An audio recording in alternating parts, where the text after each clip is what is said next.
morning. We're here at Tollcross International Swimming Centre, and it's a warm welcome to Equip TV's live coverage from the Scottish Gas National Swimming Championships. Lots of action over the 12 sessions in the next 4 days, featuring the best of the top talent of Scotland and also the upcoming and future prospects, especially with the Commonwealth Games here next year. This is Drew Gordon, and joined by Andrew Mayer this morning, a former international swimmer, and we've got lots to bring to you this morning. I hope you're ready to receive us into your home, onto your computers. We look forward to hearing more over the course of the day, but we'll just give you a couple of action messages. Those of you who love to be on the internet, you can tweet the competition using the hashtag SGN13Live. That's SGN13Live, and we may be able to read out the best of your messages, although it's a busy programme here. Scottish Swimming also running an Instagram competition using the hashtag SGN13Pics to enter, and there are prizes for the best pictures.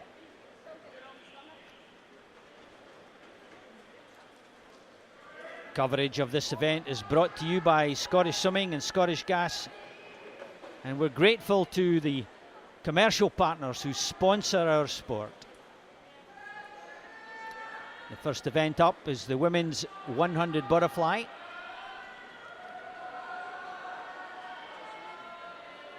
And you have a lineup now, the refurbished Tollcross pool, featuring the 10 lanes, of course, where necessary, and that will help to speed through the programme.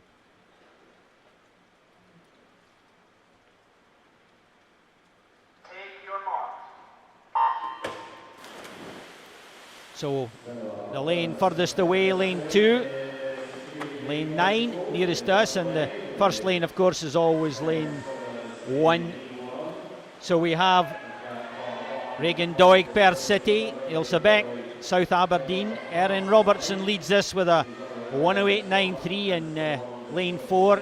Kiana McInnes, Hart of Midlothian. Erin Rafferty, Carnegie. Hannah Durich of Warrender, and Leanna Marshall, North Lanark.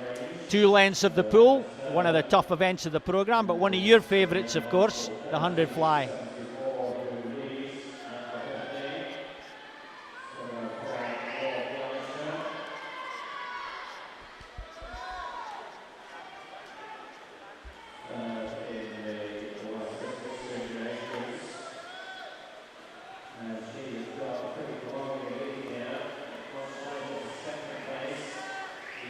Well, a very bright start, and this is what it's been all about over the last 5-10 years of British swimming and Scottish swimming. How well can you race when you're given the opportunity? Super swimming 106.57.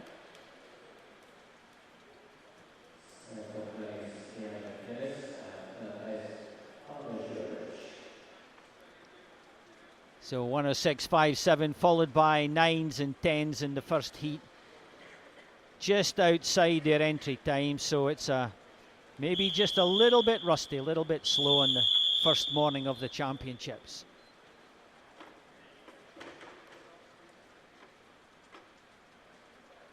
Take your marks. Now heat number 2. So no swimmer in lane 2. And it's a bright start in 5. Katie Phillips, St Thomas, Arbroath, of course, a long-standing historic club in Angus. So any favourites here, Andrew?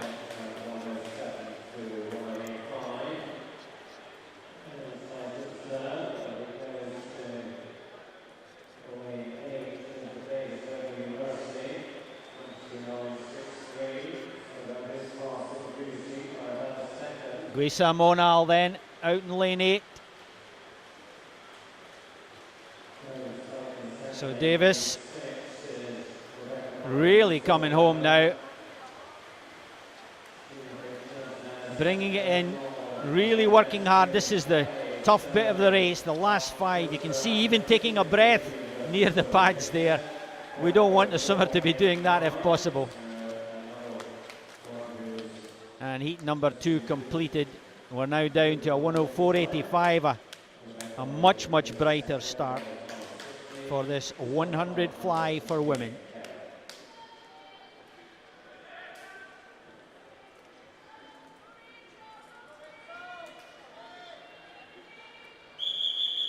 So we're having the usual efficiency starts, starting over the top.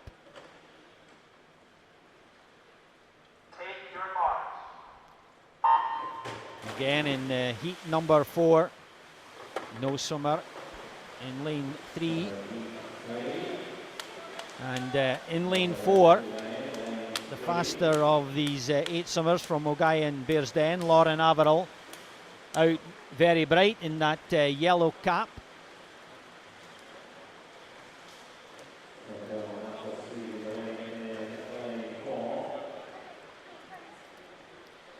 So we're just getting a little bit of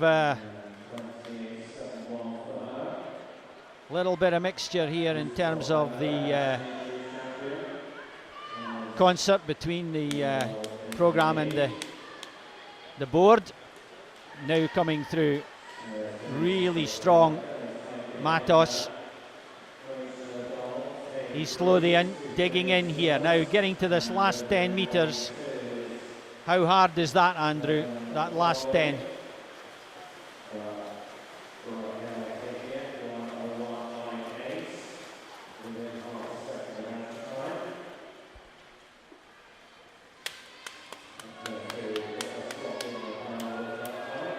So the result then, Matos, East Lothian 101.98. That really moves the event down.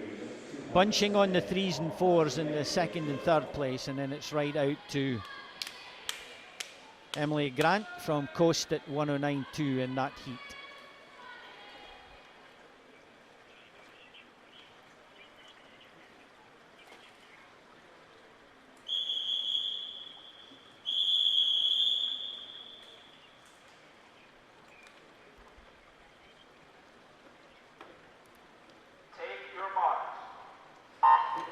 Heat number 4 of the 5 heats this morning. The programme structure is that the faster heats are swum in the morning. The slower heats for the same events are swum in the afternoon. This gives the top swimmers the maximum opportunity to rest before the finals this evening. Remember, you can tweet us at the hashtag SGN13Live. And SGN13 Pics if you want to enter a picture from the meet, your favourite.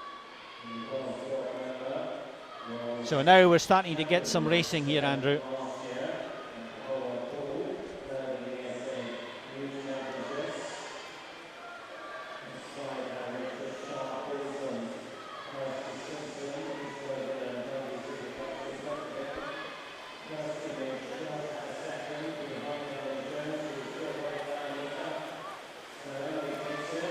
Well, head down on the last 3, took Emily Jones to victory in a 102.37. Looked very comfortable there.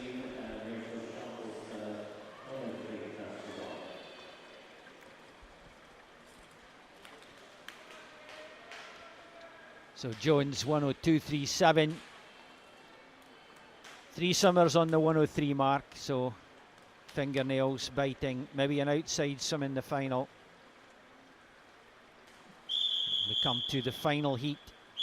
The fastest entry time of the event is 1:00.95.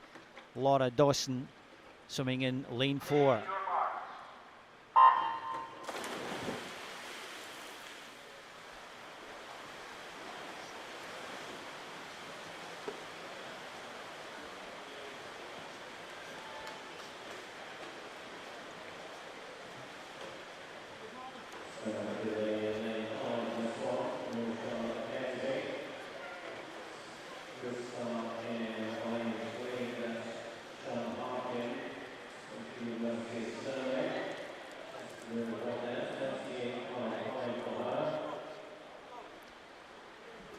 So Sean Harkin And the University of Stirling setup entered on a 102.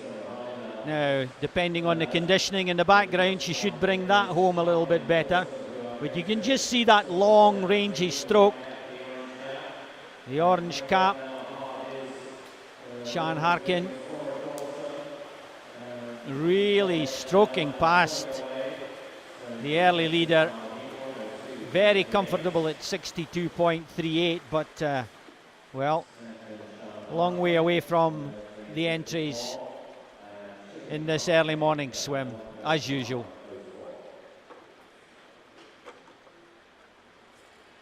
No surprises there, Andrew.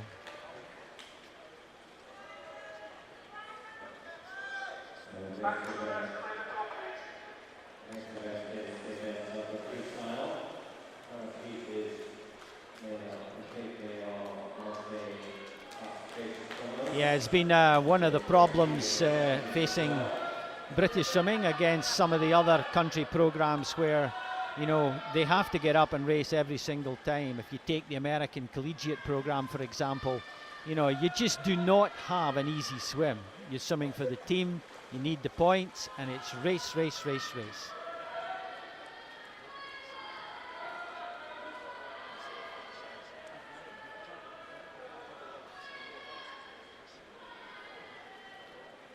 Well, we move to event 2 in this morning's session, the first of 4 days of swimming for you, and it's the men's 100 freestyle. Well, imagine getting the blue ribbon event early in the program.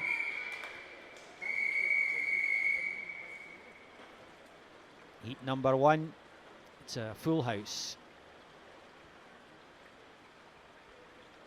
Take your mark. Nice to see this 100 freestyle.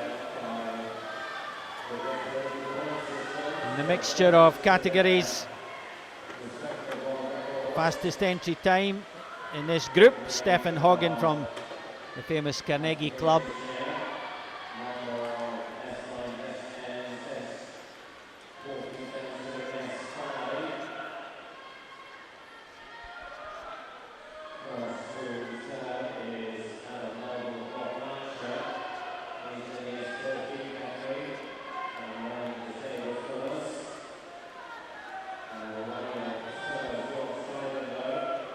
Now, what we need, of course, is to get 3 or 4 guys together and get some competitive racing into this program.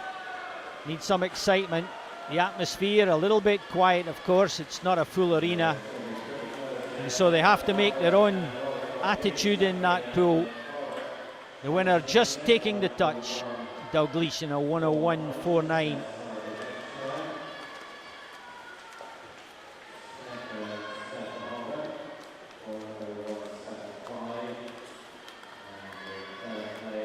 This is the heat, of course, for the different categories of disablement. And South Lanarkshire's Adam Donaghy finishes with a nice positive finish, registering that finish, thumping the pad. And Dalglish took it in 101.4, and Hagen very close at the finish, but the visual distance is very deceptive in a swimming pool. A couple of tenths can look like a huge difference in terms of body to body. And those results set this main part of the 100 freestyle. 6 heats in total. The next 5 heats, these guys mean business.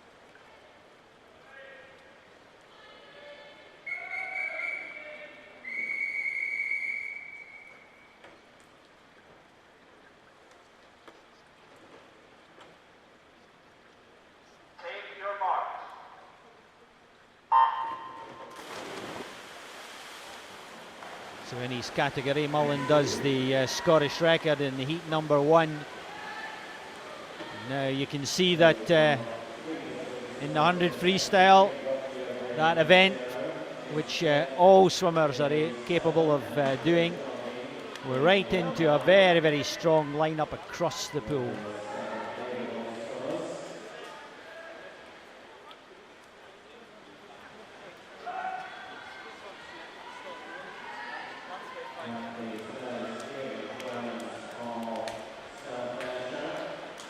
Yeah, and that's very important. I remember Mark Foster saying, if you're in, you can win. So, you know, whether that's a best time or a record, it can come from any. You just get the opportunity if you can make a final.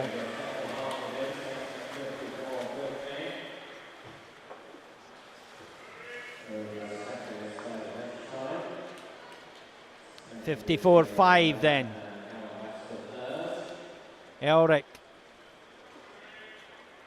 setting the way from the Falkirk-based first area as we go to heat number 2.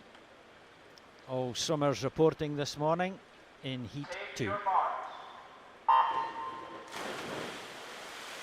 Craig Rodgie, Donny Price, James Black, Callum Baxter, Kieran Brand with a 55.46, just seen a 54 posted. Angus Barr, Ian Elric, James Clegg, Alistair Kirkwood. That was the previous heat, and we now see if Johnson Shearer, City of Glasgow, in his home base, 54.6, can get down there again this morning, and Graham Hunter of Perth, 54.4. So the drive coming from lane 4. So it's Shearer of City of Glasgow, maybe with a slight advantage. Also going well. In 2, Eddie Watson of Coast, very tight on the finish. The red hat, head down. 8 strokes into the wall, no breathing. That's the way to do it. If your conditioning can hold you there. And Graham Hunter just snicking it, 54.11. And a couple of tenths behind, 54.35. So Hunter, McIntosh, Dunbar, 5 on 54. That's starting to smarten the meet up quite a lot.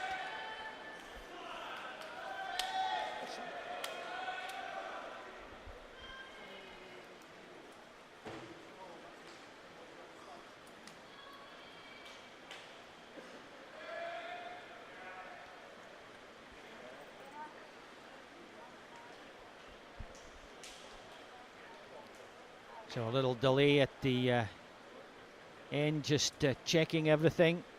All the feed into the referee, getting the results cleared. Discussion about, well, there's not much you can do in freestyle, of course. You can do anything but walk on the bottom. But in competition pools, even that's difficult in the modern day resources. Even depth all the way. It's really important for these guys who are getting ready to race this Heat 4 to stay really composed and keep their mind firmly set on the job. Obviously, when there's ever a delay before, it's so important to stay focused and ready for your time to race.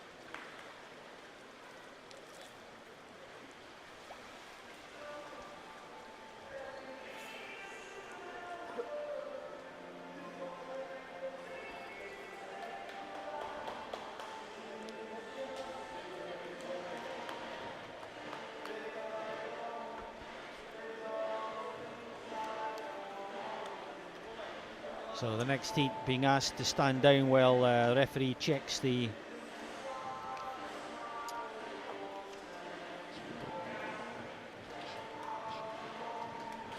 So just making sure that they've got the light beside lane 9 ready for the flash start.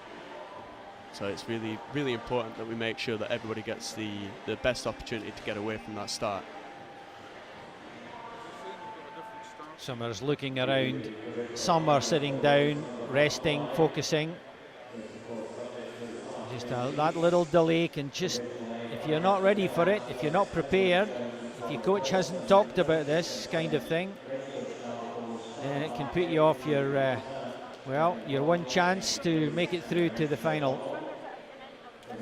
Definitely agree, definitely agree. This moment right before your race is the moment when you've got to hold everything together and be so focused about racing. So it's about blocking out all the other things that are happening around you, focusing on your lane, just getting ready for your time to race.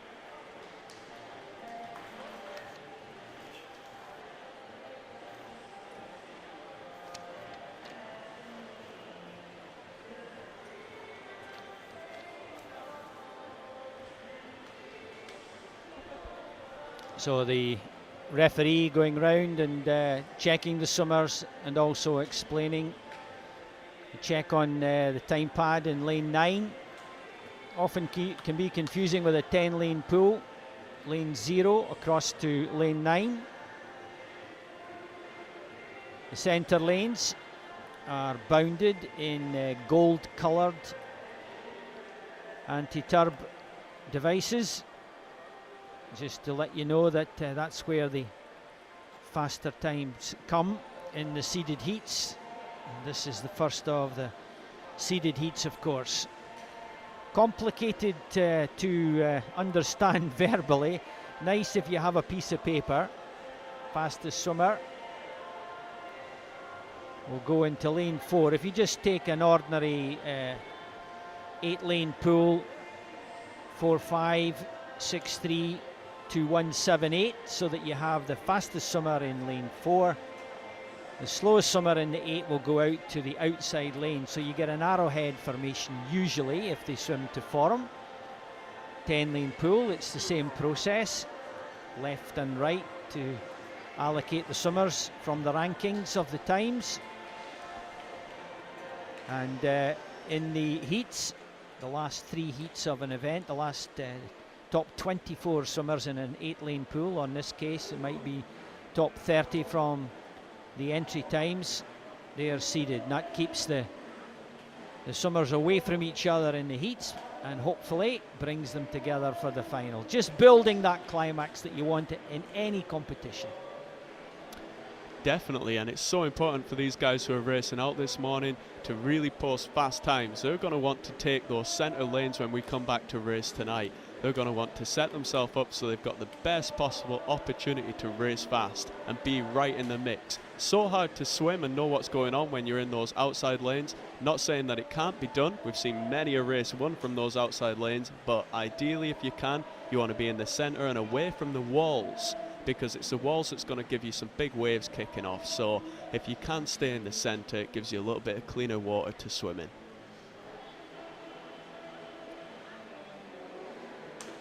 Yeah, you do get some wash, and of course if you're next to the big giant sprinters in freestyle, you can get their wash as well, can't you? Very much so. Either a wash or a toe. I remember once raced in this pool on a 50-metre butterfly in the lane next to Mark Foster, and by the time we'd made it all the way to the end, I was on the side rope, so his wash had put me almost into the next lane.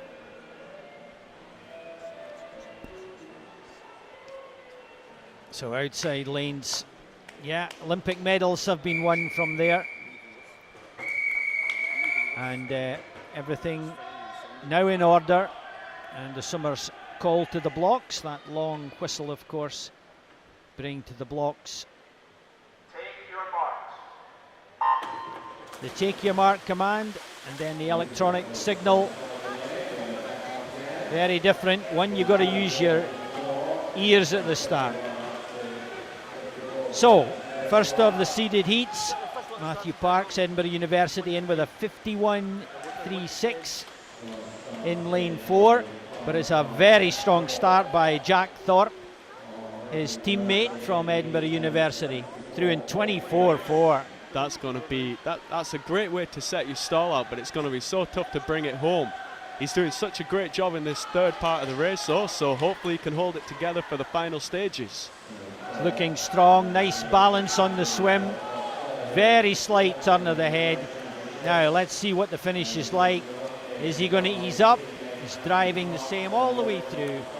51.4.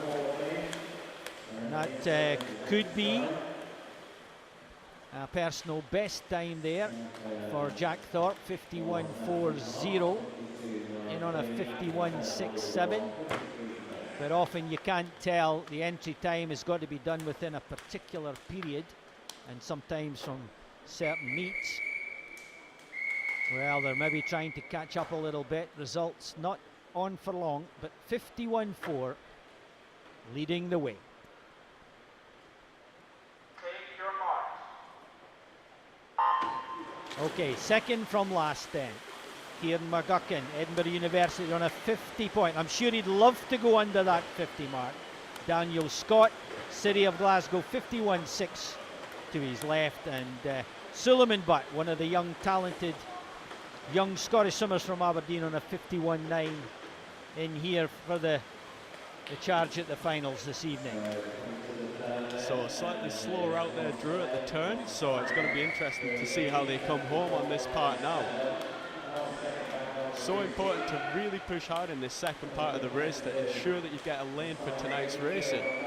So it's still really close. Very different technique, long straight arms in lane 4 for McGuckin, but 2 lanes across. Ross Clegg setting out his stall with a 52.2, and even though it was a close finish, 52.25 to 52.26, that 1/100th of a difference. But at 52s, they're not threatening the fastest swims so far. Now the final heat has all the advantage. McGuckin, Clegg and Butt. Well, a 52 start. But have they left it just a little bit slow for the finals? So swimmers to watch, of course, Jack Scott, the Stirling-based 22-year-old with a 49.87. British swimming looking for 100 freestylers. Such a great start from Max Schranek as well, next to him from Carnegie. Really one of the great talents that's coming up and through. Swimming so fast in the last couple of years, so definitely one to watch. And it's him at the turn at 24.8. So 18-year-old through in 24.8, so it's going to be crowded at the turn in the final. Yeah, it will indeed. Now, you can see in lane 4, Jack Scott just paced it that little bit better in the blue hat, centre of the pool, easing his way past Charnek. Definitely using his and experience. Really almost pulling him away. A 51.54, and that looks a very comfortable swim for Jack Scott. 49.87, certainly within his reach, and could be a very good swim. Scott, Schranek, Rivers 1, 2 and 3 out to 53 on the 3rd place, so that means the 52s from the previous heat will be in the mix. Scott leading the way as expected, 51.54, and this is the 200 freestyle for women, and of course heat 1 starting with 3 swimmers.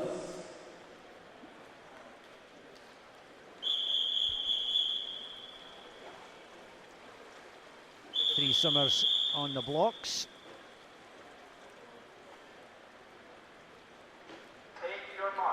So we can see that lane 6, McKee, as listed as decided not to appear. Let's hope it's not an injury or being unwell.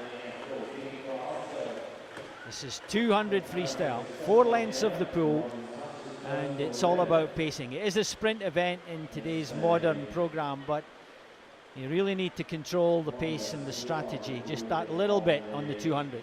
Oh, definitely, yeah. Especially in a long course pool, you don't have the turns to save you, so it's all about making sure on each 50 you've got the pacing bang on, so that in that second half you can hold it together and really finish strong.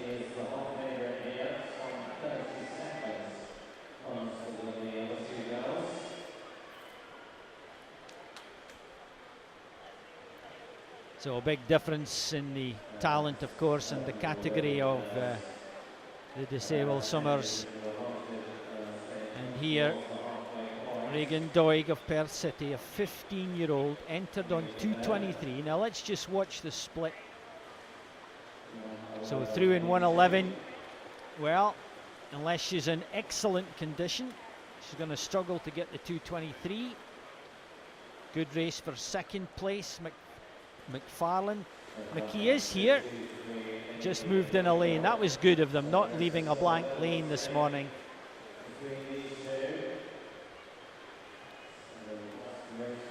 So a long drive from the front, Regan Doig all on her own. So for her, it's like a training swim. It's like a practice swim out there on her own. Yeah, she's really just racing against the clock now. It's always tough when you're right out there on your own. You've just got to get your head down, know your stroke rate, and make sure down this last length that she holds it all together, finishes as strong as she can.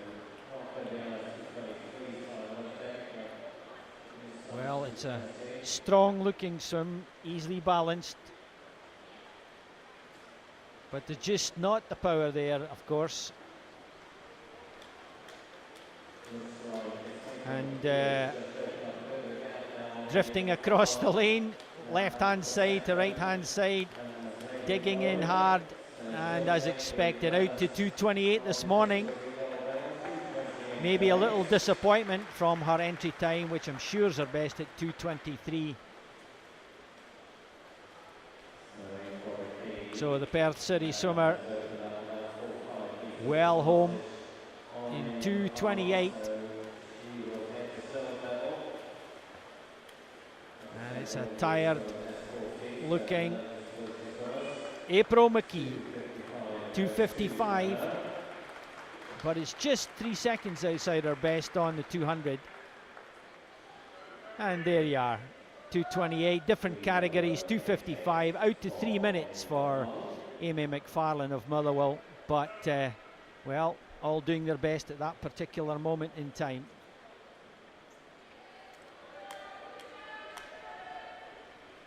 Now the main event,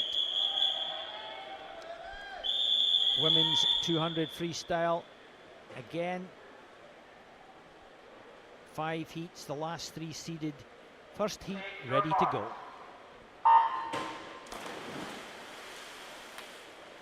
So in this first first 9 swimmers across the pool. In lane 4, Emily Hewitson of Dumfries, 2:13.3. That's the kind of time that she would certainly be pitching at. 450s, the first one has the start, of course, so always appears that little bit quicker.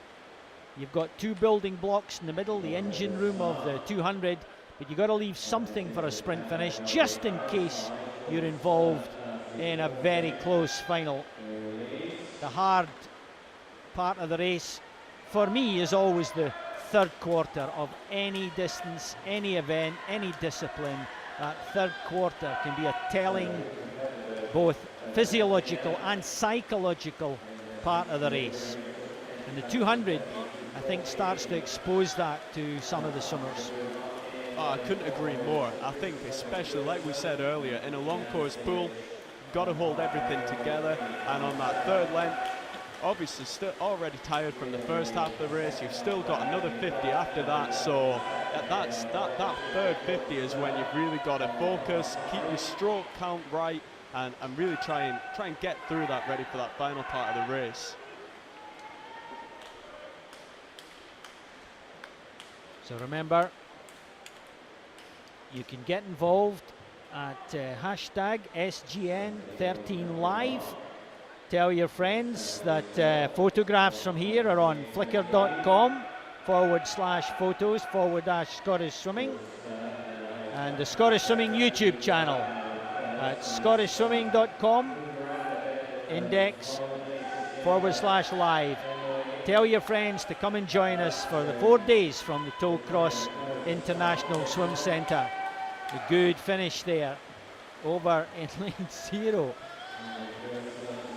Brilliant finish Jordan here. Sturt, really good. 2:12.61, that's what we want to see. Great racing from lane 0 then as well from Jordan Sturt. 2:12, good swim from the outside lane. Well, Andrew pointed it up for you. Doesn't matter which lane you're in, it matters how you swim at the end of the day. So 2:12.61, 2:12.71, it's only a 10th. Of course, that's a lot of hundreds to give away to your opponent. But a nice swim from lane 8 as we move on to heat 3 in the 200 freestyle for women. Take your mark. Alexandra Bryce, Emily Grant, Jenny Henderson, Anna Fleming, Rhiannon Gilks from City of Glasgow, and Anna teammates 3 and 4. Alicia McCracken, Connie Mackay, Paige Lang, Karen Reid and Ellie Duthie in this particular swim. That was a fantastic start there from lane 1. We really saw a great start. She really utilised all of the 15 metres off that start. I think that really helped her through that first length for a turn in a 30.0, turning first there. So it's going to be interesting to see how she then holds that together for the rest of the race now. Saving energy, of course, if you can do that. So good coaching, good technique.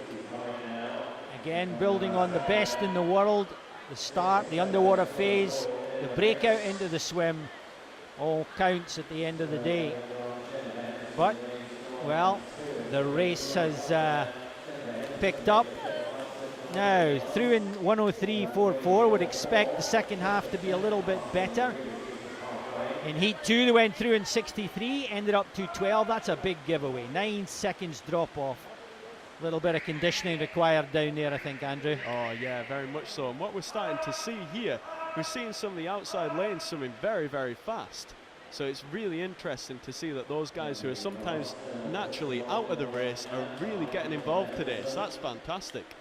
Rhiannon Gilk, City of Glasgow, in lane 4. She's got trouble. Could be filled goggles, could be injury, could be anything in there. And sadly, at 2:11.73 entry, she's out of the race and just bravely competing it. She has to complete it to get the time, but obviously there's a problem there for Rhiannon as the race builds up here. Lane 8 digging in. Karen Reid, South Ayrshire, with a very strong finish. Nice strong legs, kicking out the water. Under pressure from lane 6's Connie Mackay and Ren 96. Touching together, but it's the electronics splits it by 6/100ths at the end of the day. Very much so. Can't help but think that maybe if she'd been breathing to the other side, she might have just seen her creeping up on her and coming through for the win. Really important on freestyle to keep that head swiveling with a bilateral breathing. So 2:11.15, wonderful smile for the victory from Mackay. Reid at 2:11, very close for second place. And it's a 2:12 for third and fourth. As we move on to the first of the seeded heats in just a few seconds, as the referee keeps the meet rolling along. Take your marks. So Lauren Gilks, Glasgow, Megan Briggs, Warnder, Amy Harper, Lerwick, all the way down from Lerwick, Rebecca Murray from first, Rachel O'Donnell, Carnegie in 4, with the fastest time of 2:03.1.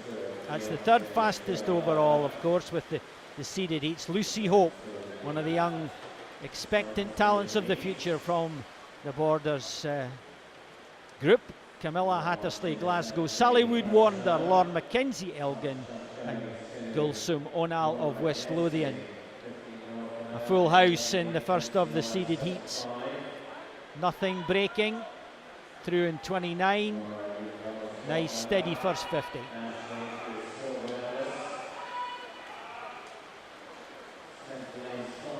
Yeah, we've got some good racing coming through here, with some of these youngsters being already highlighted by Scottish Swimming as real rising stars within the sport. So definite names to watch going through here in the centre lanes. So Lucy Hope in 5, just losing a little bit on the turn. So now we have Rebecca Murray, Rachel O'Donnell, Lucy Hope, Camilla Hattersley, building the front end of this race. Breathing to the side where they think their enemy is, but also their own pattern, their own individual style. Got to have a look across occasionally if you know you're in a race. 4 bodies over together. First to break in lane 5 is Lucy Hope. Maybe a little bit anxious on that turn, Andrew. Yeah, maybe so. Nothing in it at that turn there, Drew. So it's going to be all about who's got the real drive to get to the wall now. Well, being the first of the seeded heats, they need to post a good time. They can't afford to swim too slow and just leave all the cards on the table to be read by the opposition. Lucy Hope picking up the stroke tempo. Head out the water like a polo swimmer coming to the finish, then head down for the last 5 strokes. Digs into a finish in 206.11. Remember, through in 29, 62, 63s, and then holding on. So good conditioning from the first of the seeded heats, with Lucy Hope leading that crowded charge, 3 on 206, and that just gives a little wave at the following heats to say, well, you've got to come and get us if you want a place in the final.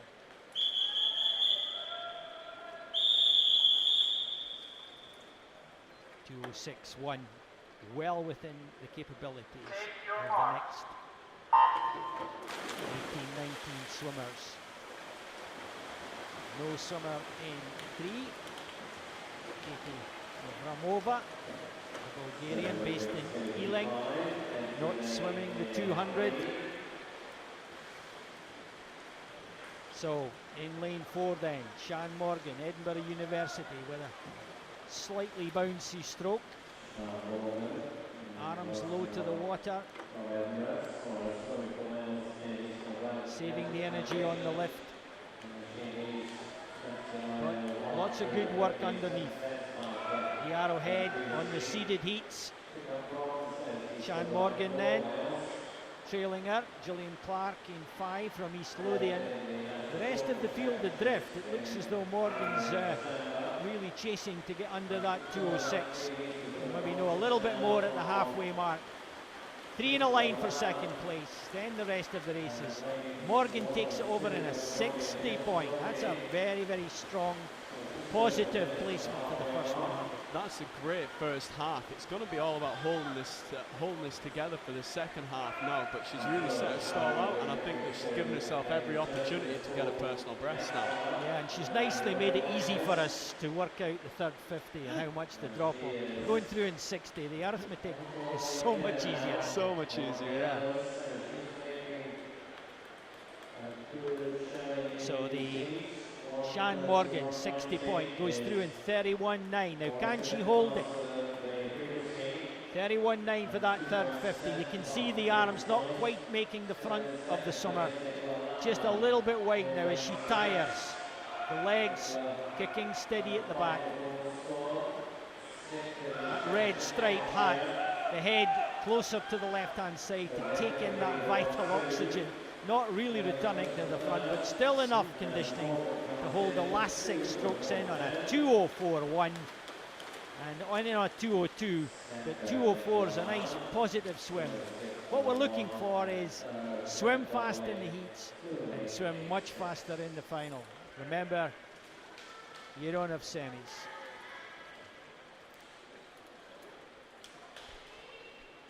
So not really a close race. A bit of a training swim for Shan Morgan, the eventual winner, in 204.1, and quite away from the 206 in second place by Nicola Lamb of the Fife Performance Group.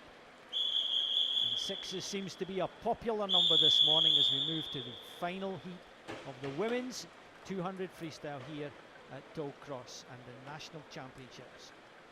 Take your marks. As you'd expect, the full lineup then: Joanna Whitelaw, East Lothian; Sarah Hamilton, South Aberdeen; Kirsten McKinley, Glasgow; Rachel Masson, South Aberdeen; Hannah Miley, the first of her many swims this morning, I'm sure.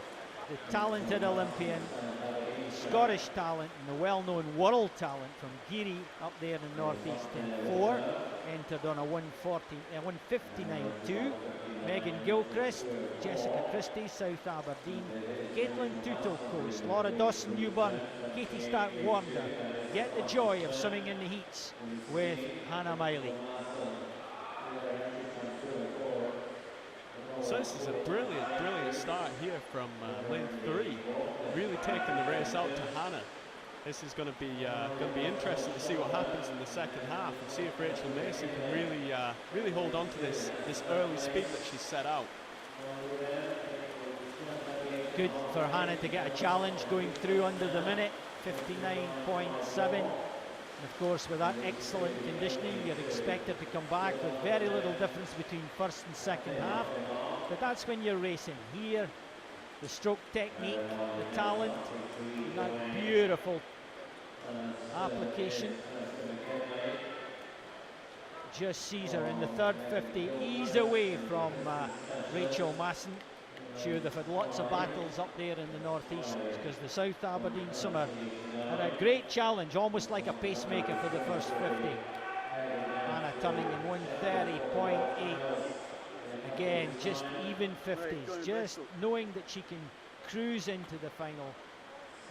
It's not what she wants to be doing mentally, but very, very difficult to lift yourself up into that top gear under these conditions. You can see the seeding in the pool, perfect arrowhead, with Hannah leading the way from lane 4 and stroking her way to a 2:02.30, making no mistake on the time. Remember, we had about 4 times on 2:02. So it makes it a very interesting looking final. But when the racing starts, I'm sure that will look very different as Gilchrist takes second place, 2:04, Masson on 2:06, and another 2:06 from Kirsten McKinley of City of Glasgow in her home pool, and I'm sure she'll be delighted with that. That's almost on her best time.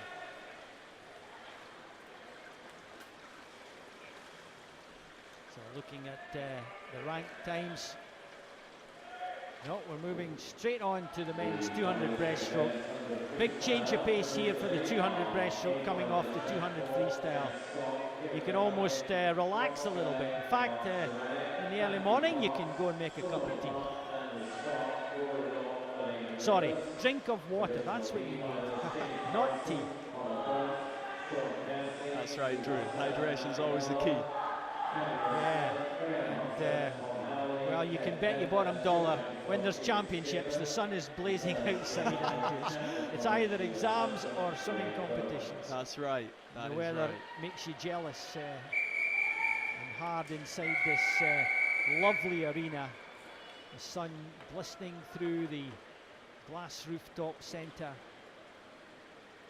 The first heat, the men's 200 breaststroke.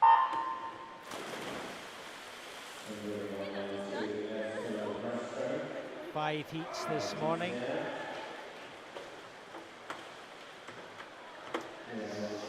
Always such an interesting stroke, breaststroke, because there's so many different ways to swim this stroke, with techniques always varying, whether a swimmer's strong in his arms or in his legs. You can always see where they generate most of the power, and it's probably the only stroke that you can really see that split divide. So although you're going to have a lot of swimmers swimming, everybody's going to be slightly different as they swim through this event.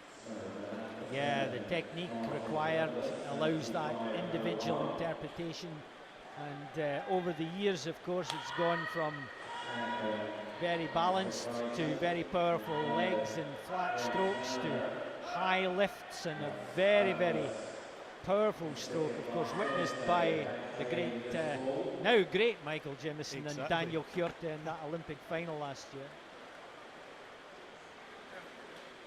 But they're a long way from that particular performance, but well, they're in their own world. The difference between training, technique, and now racing breaststroke, as we see Martin Douglas, City of Glasgow, going through in 1:15.28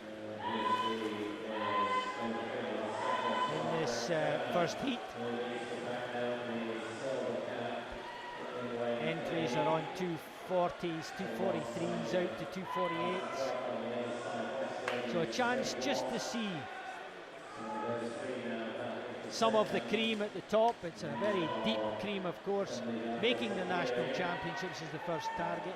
And then some, of course, will be swimming in their first ever championships, 15, 16 years of age. We have some very young swimmers here who are making it through to the championships, and that's the start of a very tall ladder, I think, in the progress in this very difficult sport. Oh, very much so. But what a fantastic venue for any of those guys racing out at their first Scottish Championships. It's such a stunning pool to be racing in. So the remodel for the Commonwealth Games has made it look just even better than ever. So it's a fantastic pool to be racing in. Well, all the way, apart from the start, you can see the arms are very, very short in the front. The body is much lower in the water as the lack of conditioning and strength just begins to apply to the summer. Digs in hard, 240.26 to Martin Douglas. Well, on entry time, that's a massive PB of 4 seconds. We'll give that to him because the summers need a lift after all the preparation and build towards these Scottish Gash National Championships. Douglas confirmed as the winner in lane 6, 240. Watt 244, Turner in 245. That's the top three in the first heat, and the result will start to roll downhill and get faster and faster towards Andrew Rudge's fastest entry time of 2:15.19. Take your marks.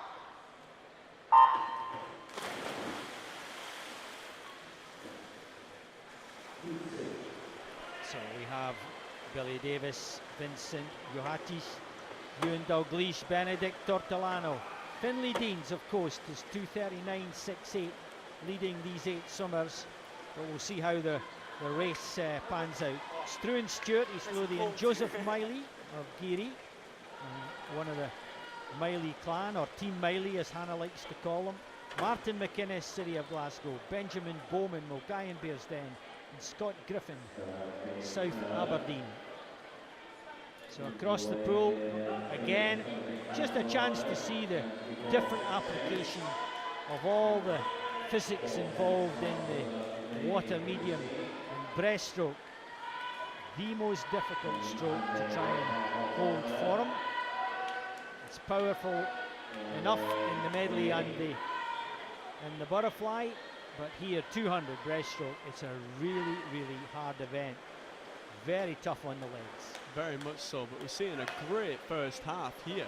A fantastic start from Benedict Tortolano.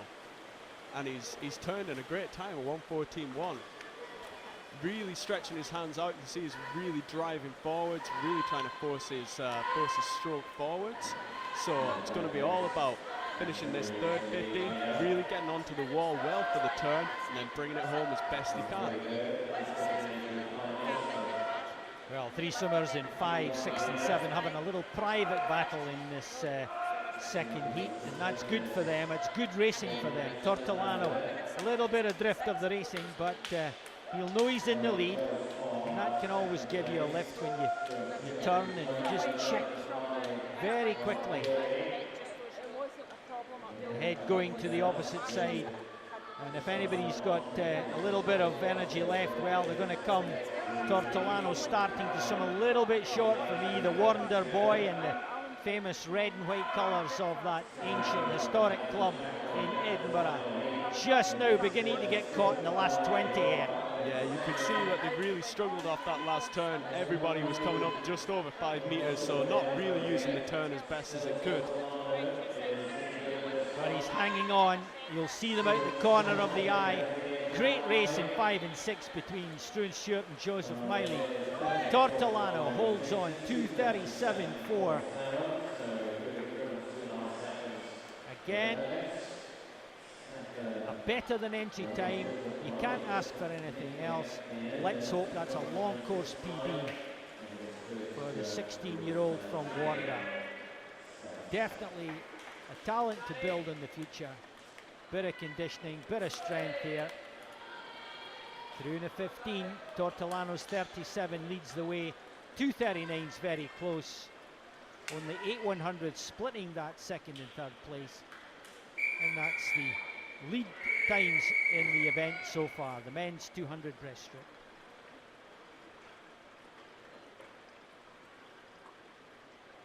We have a full lineup. Heat 3, over the top starting just to keep the meet rolling along. Good discipline and respect shown by the swimmers in the water. No movement, no splashing, no noise. As the first of the seeded heats gets underway. Now what we have here in lane 4 and 5, Nicholas Quinn of Edinburgh University with a 2:16 to his credit, and Daniel Lim, the 17-year-old from Warrender, 2:22, and already they're setting out to make it a race in the centre lanes. Yeah, it's a great first opening 50 from them. Seeing two totally different techniques again, Drew. We're seeing a very flat stroke as opposed to some strokes that can rise quite high. So always interesting to watch how people take the breaststroke forward. You see there that Nicholas Quinn, great leg drive in the first 100. The head maybe a little bit high, offering some frontal resistance to that stroke. That's the way he likes it though. Some say there's too much strain on the neck if you hold your head there. Nothing in the turn. Daniel Lim using Quinn as a hare here. The greyhound coming strong in this third 50, putting a little bit of pressure on the Edinburgh University man. And that's the race as you'd expect in the seeded heats, out there in 4 and 5. Doing well in third place across the pool, Edward Gray and Chris McComb. And they'll know that they're 222s, 226s. They're up for grabs and they're in a race for third place at the moment, as the lead swimmers turn for that last 50, and a wonderful sight of the giant scoreboard, something to attract you home, know that you're going to finish and get that vital rest and recovery. Yeah, these guys really helping each other through here. We're seeing Daniel Lim really close to that centre rope, really trying to draw on the waves, swim through. I think they're really going to help each other through this final part of the race. Well, of course, different class apart when you move to seeded heats. A little bit of tightening up, a little bit of slowing with a 224 from Quinn. That 224.75, of course, leads the way now, but, well, Alistair Miley 235, and in lane 9, Taylor Young of Arbroath St Thomas coming through in 246, well off the entry time, so got to be a disappointment, got to be a review, and a little bit of readjusting of the goals. Quinn and Lim out there in 224, 225 respectively, setting a nice pace in the first of the seeded heats. But I think the door is open a little bit for the remaining 20 swimmers.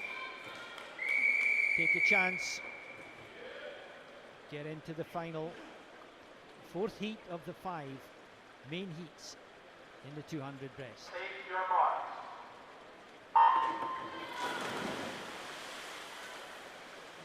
So Callum Tatum for Edinburgh University's third swimmer in this event, 2:15.45 to his credit. So we'll see a pitched swim here, knowing what he's got to do, just setting his stall out nice and easy. And what happens, of course, Andrew, is that it takes a long time. I mean, in relative terms, it can take hours and a couple of days for the rest to kick in. And this will not be their ultimate meet in the programme for these top boys. No, it won't be, but this is a great chance to warm up to get ready for the rest of the summer. The Scottish Nationals is placed really well just before the British Nationals and some of the other international events to really get involved, race out in a really good venue and get ready and really practice. And is it more a practice of racing skills, or is it checking your conditioning at this stage, or a mixture of both? I definitely think it's a mixture of both. The only thing that can really prepare you for racing is racing itself. You can't teach that in a training pool, so this is the best way for them to get ready to race. All right, let's check the halfway split. Nice, comfortable 108.4. Remember, these guys are well down in terms of the 100 time, if that's their event, but sometimes you need the endurance, the conditioning, and the physiological metabolism to cope with all the demands of the physical performance. And if you're built right, like Michael Phelps and Hannah Miley, and can get rid of that lactic acid very quickly, then you have the chance of looking at the longer events, the middle distance events. 200, of course, the greatest distance for the breaststrokers, and it's nice and steady at the front, but although it's steady, it's also strong. 146, so you can see them sitting there on 37s, 38s, keeping the stroke long in the heats, not bothering too much about racing hard at this stage, just getting all the things that Andrew was talking about into place. And there are so many small things that can make a difference in the race conditions rather than the training conditions. I mean, a 2:22, that's a very easy swim, but a 2:24 for the first of the seeded heats. I think these guys have just pitched it so that they're nice and safe. Yeah, fantastic swim there from Fabian Whitbread. He really took that race on with a personal best of 2:21.9, showing that he's got a real great chance to swim below that and possibly break 2:20 tonight. 22, 23, and then out to 30 for McMahon. 2:31.6 is in fourth place. So 2:22's heading the way with one heat to go. And these, well, the top swimmers. 2:15 for Andrew Rodgie. Nicholson of Glasgow in 2:20. 2:25 for Rose of Warner. Take your marks. Last minute adjustment in lane 5 for Matthew Nicholson, City of Glasgow. Not really the thing you should be doing just before the take your mark command. But the full lineup for heat number 5 then. Slater, Canterbury. That's the City of Canterbury coming all the way up from Kent for this meet. That shows how popular it is. Greg Watson, Mogai Bearsden. Then Craig Barnes in 2 for Carnegie. Rosa Warner, Rodgie Edinburgh, Nicholson Glasgow, McComish of South Lanark, Callum Deans of Elgin, Kieran Preston South Aberdeen, and the second South Lanark swimmer Matthew Fennick in lane 9. A really strong outlet swim. Good start, good powerful first 50. Really great to see Andrew Rodgie racing out fast here, and great to see him starting to return to form. The guy's had a little bit of an up and down journey over the last few years, and he's managed to travel out and do a bit of training out in Oz and taking a bit of the Australia sunshine. And credit to anybody who can come through the rough times, keep sticking in, and then come through and race. And he's really taken this swim on now, turning at the 100 in a 107.7. It's a solid first half, that.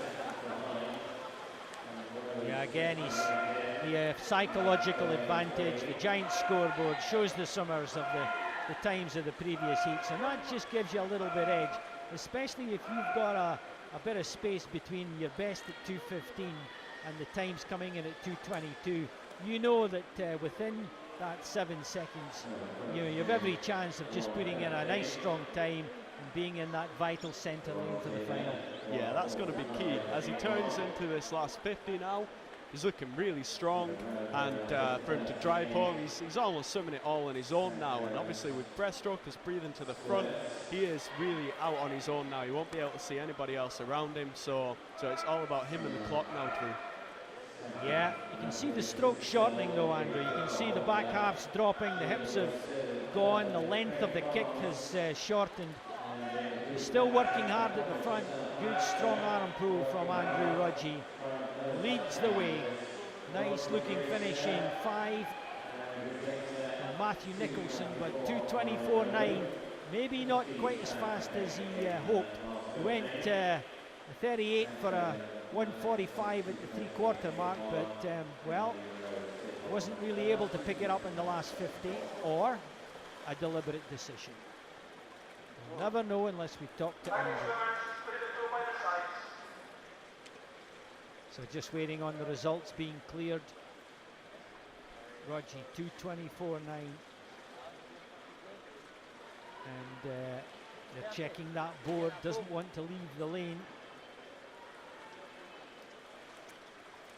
It could well be that in the breaststroke, with all the technical and turn issues, a DQ in lane number 8 for Kieran Preston. That's a shame. 24.9 then from Rodgie. Nicholson at 2:28.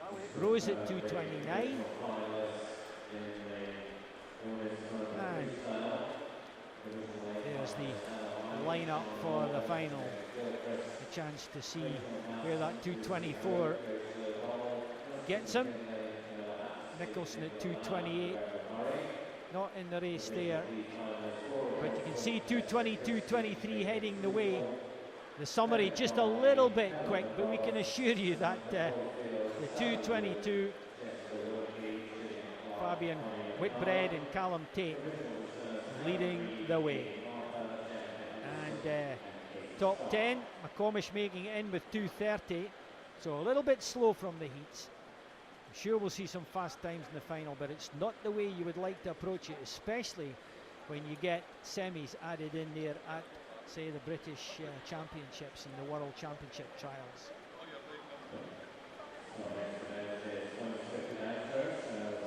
Well, everything turns to the turn end of the pool because we move to the women's 50 metres backstroke. The women not quite a dash and splash because they tend not to have the same kind of power as the men. But yeah, not knowing what you're looking at, and in the sunshine and the bright white roof, a little challenge for the swimmers to stay in the middle of the pool, get the best of the facilities. That 2.5 metres of water, you don't want to be banging against the lane ropes as you sometimes see in the outdoor setting. So we have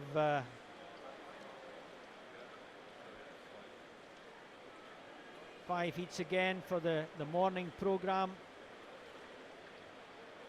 going right down to Charlotte Mackenzie from first on 28.7.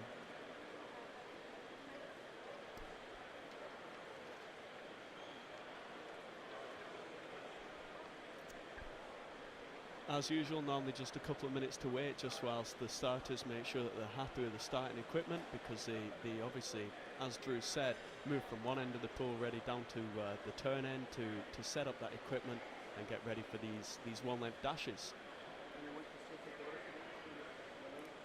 It could be very close on the first heat, 32.9 out to 33.1 as the 50s close together. The 50 backstroke, of course, Kathleen Dawson, the Anglo from Warrington, 29.4. We have Charlotte Mackenzie, of course, new talent, the 17-year-old from first 100 and 200 swimmer, starting to show that she's got a fairly swift 50. It was always difficult to break 30 for the women for 50 backstroke. It was always the major kind of barrier to set you on your way, and it took a long time for that to happen.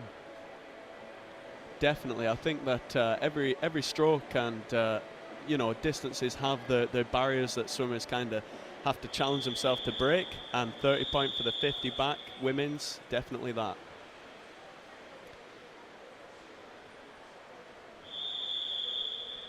So no swimmer in lane 6 as far as we can see for you. Looks like Holly Shearer has withdrawn at the last minute. Let's hope there's nothing wrong. So very difficult starting position. Now we've improved the blocks for the normal front facing starts. I'm sure somebody's going to come up with an inventive idea for the backstroke, and they very much need it, because that's a very difficult gymnastic performance to get yourself from the crouch position and all the strain on the arms and shoulders, then into the stroke, judging the flags, knowing the number of strokes, or as in some cases with the younger swimmers, just keeping going until the blocks stop you. Some real crashes in the 50 backstroke. But it's Cara Smith of Stirling, 32.9 entry.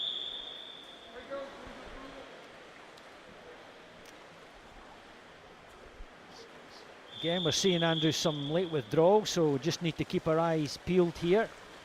5 and 6 it looks like without swimmers. Ooh, we had a really early start there from lane 0. Gonna have to keep an eye on how that turns out in the end. Yeah, you must wait on that signal, but it's so difficult in that crouch position.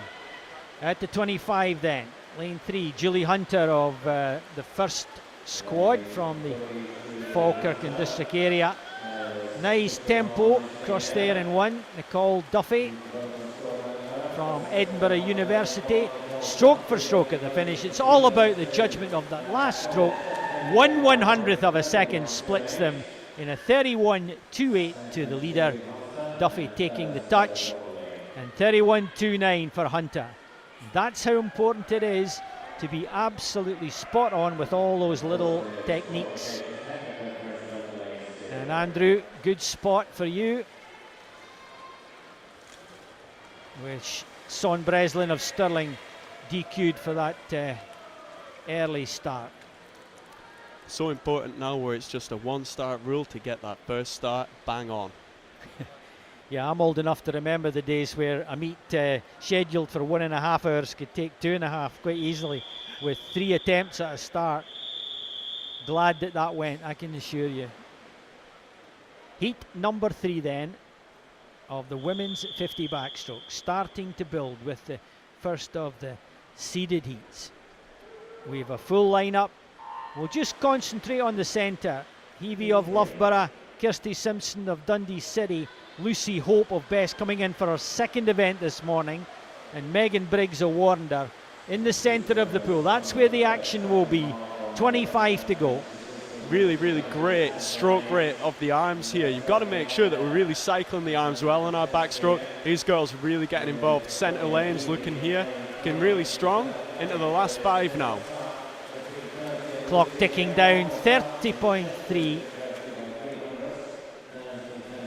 Yeah, a much tighter finish, of course. The seeded Summers starting to challenge just who's going to get the edge. There are 2 finals tonight, an A and a B, top 10, and the next top 10 times for the B final.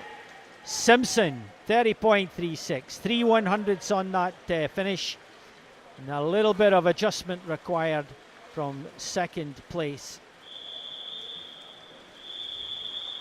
Times just being flashed across the board. The next heat then, you've got Avramova coming in the 50 back in 4, 29.24 to her credit. Look for the experienced start. Lasterized then, lane 4, using every part of the allowable 15 metres. Tempo a little bit up and down from Avramova, getting a challenge from Karen Reid of South Ayrshire in 3.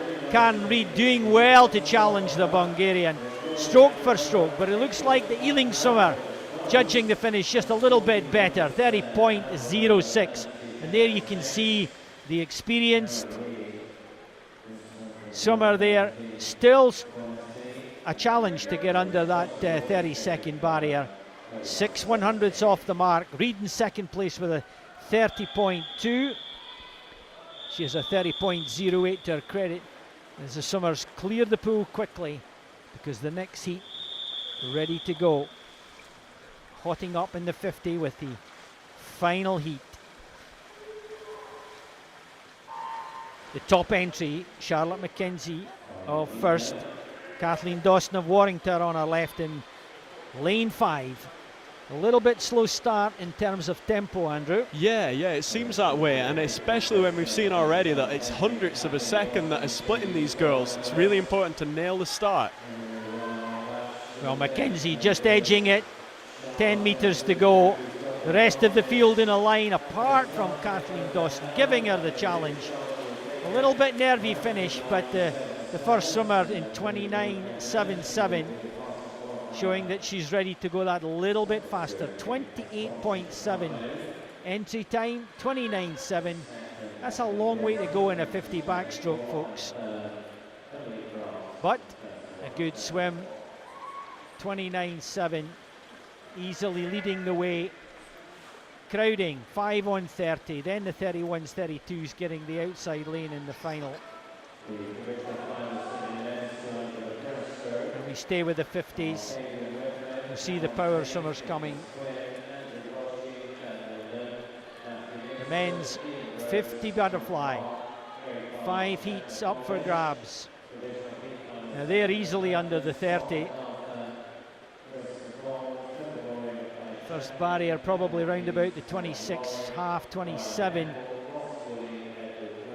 Remember that we can come well down in the 50 butterfly. When you look at world and European swims, it's really, really strong.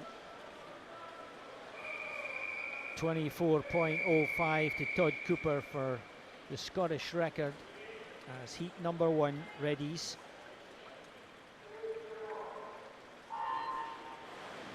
Quick start there in lane 5.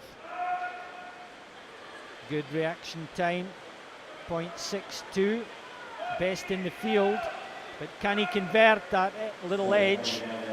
Well, already with a strong race here in heat 1, entered on the 28s.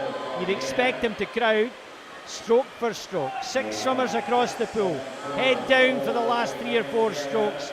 Well, disappointing to see a couple of breaths taken there in the last 5 meters. I'm sure you know this event very well, Andrew. Yeah, I've raced this event once or twice, and like you said, Drew, breathing on a 50-meter butterfly, got to be held to a minimum. Really want to try and keep that head down in that streamlined position so that the arms can really get round and drive you forwards. 27.8 then, fastest time, 28s they're crowding on. So just swimming under form. As we move to heat number 2, a busy morning. Lim in for his second swim, doing the medley rounds.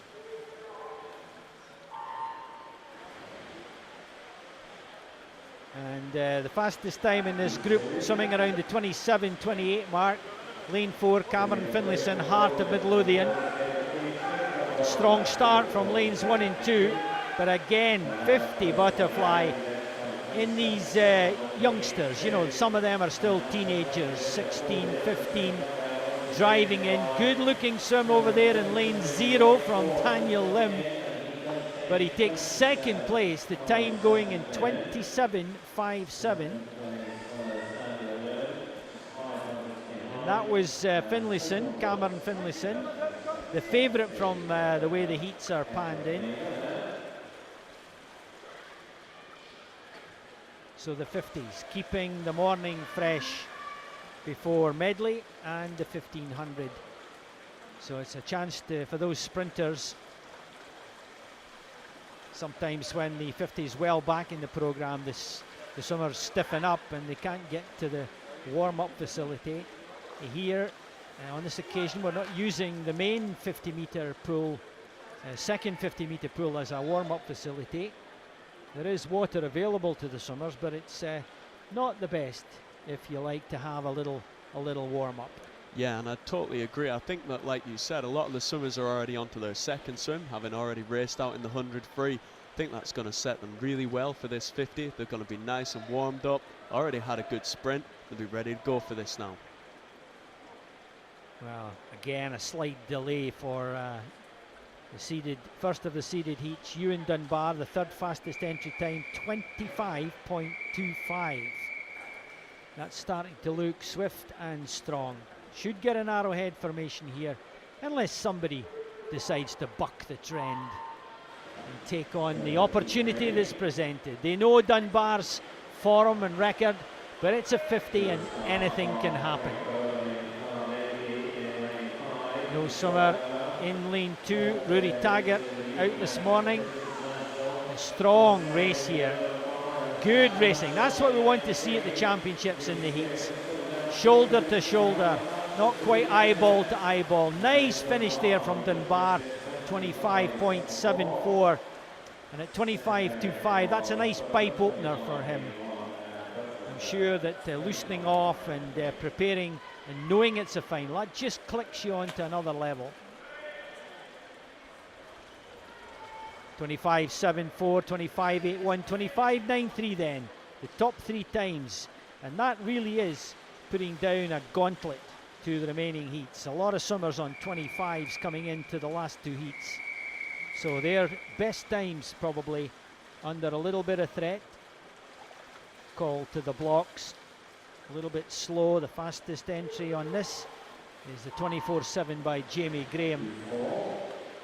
Looking cool, last to rise. Lane 4 then. Technique, and speed. Good neat legs for Jamie Graham. Good power holding on. Nice neat swimmer. You see there, taking 4 strokes for that breath and checking the finish. Head down, no breathing in the last 3 to 4 strokes, and a 25.17, showing that he's one of the men to watch for the 50 fly in tonight's finals. That's a great opening morning swim, a 25.1. We'll be looking to try and drop down into a mid 24 point tonight. Be interesting to see what his teammate Daniel Scott does in this final heat now.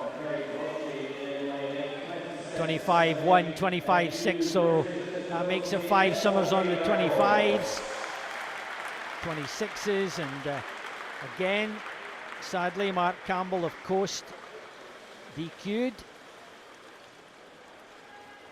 26, 27s, and disability record from lane 8 going to... I think it was Craig Rodgers. Yeah, thanks.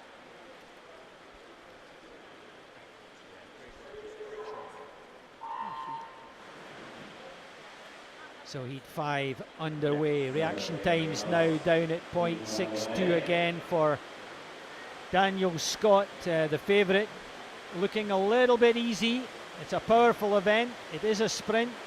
But when you know you're top of the heap, sometimes you need to find that extra motivation, that extra goal for you.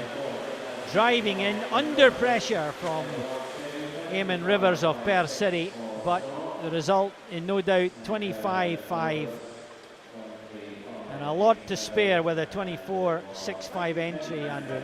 Yeah, really interesting. We've seen Daniels race some really good 50s before, so I think between him and Jamie Graham and some of the other guys we've seen racing well this morning, tonight that 50 is going to be really explosive. Well, I think some of them keeping their powder dry on 25s. They won't be able to lower it by much. And what will be important are all the little things to do with racing.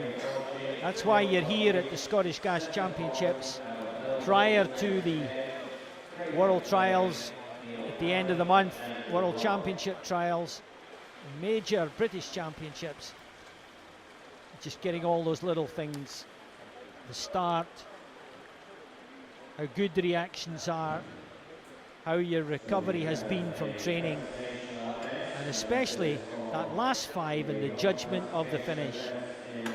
My fairly long experience now, Andrew, it's not looking at the wall and making some kind of judgment, 8-9 meters out. They leave it until it's 3 meters out. By that time, it's too late. It's too late. You're either on half a stroke or you're trying to glide in.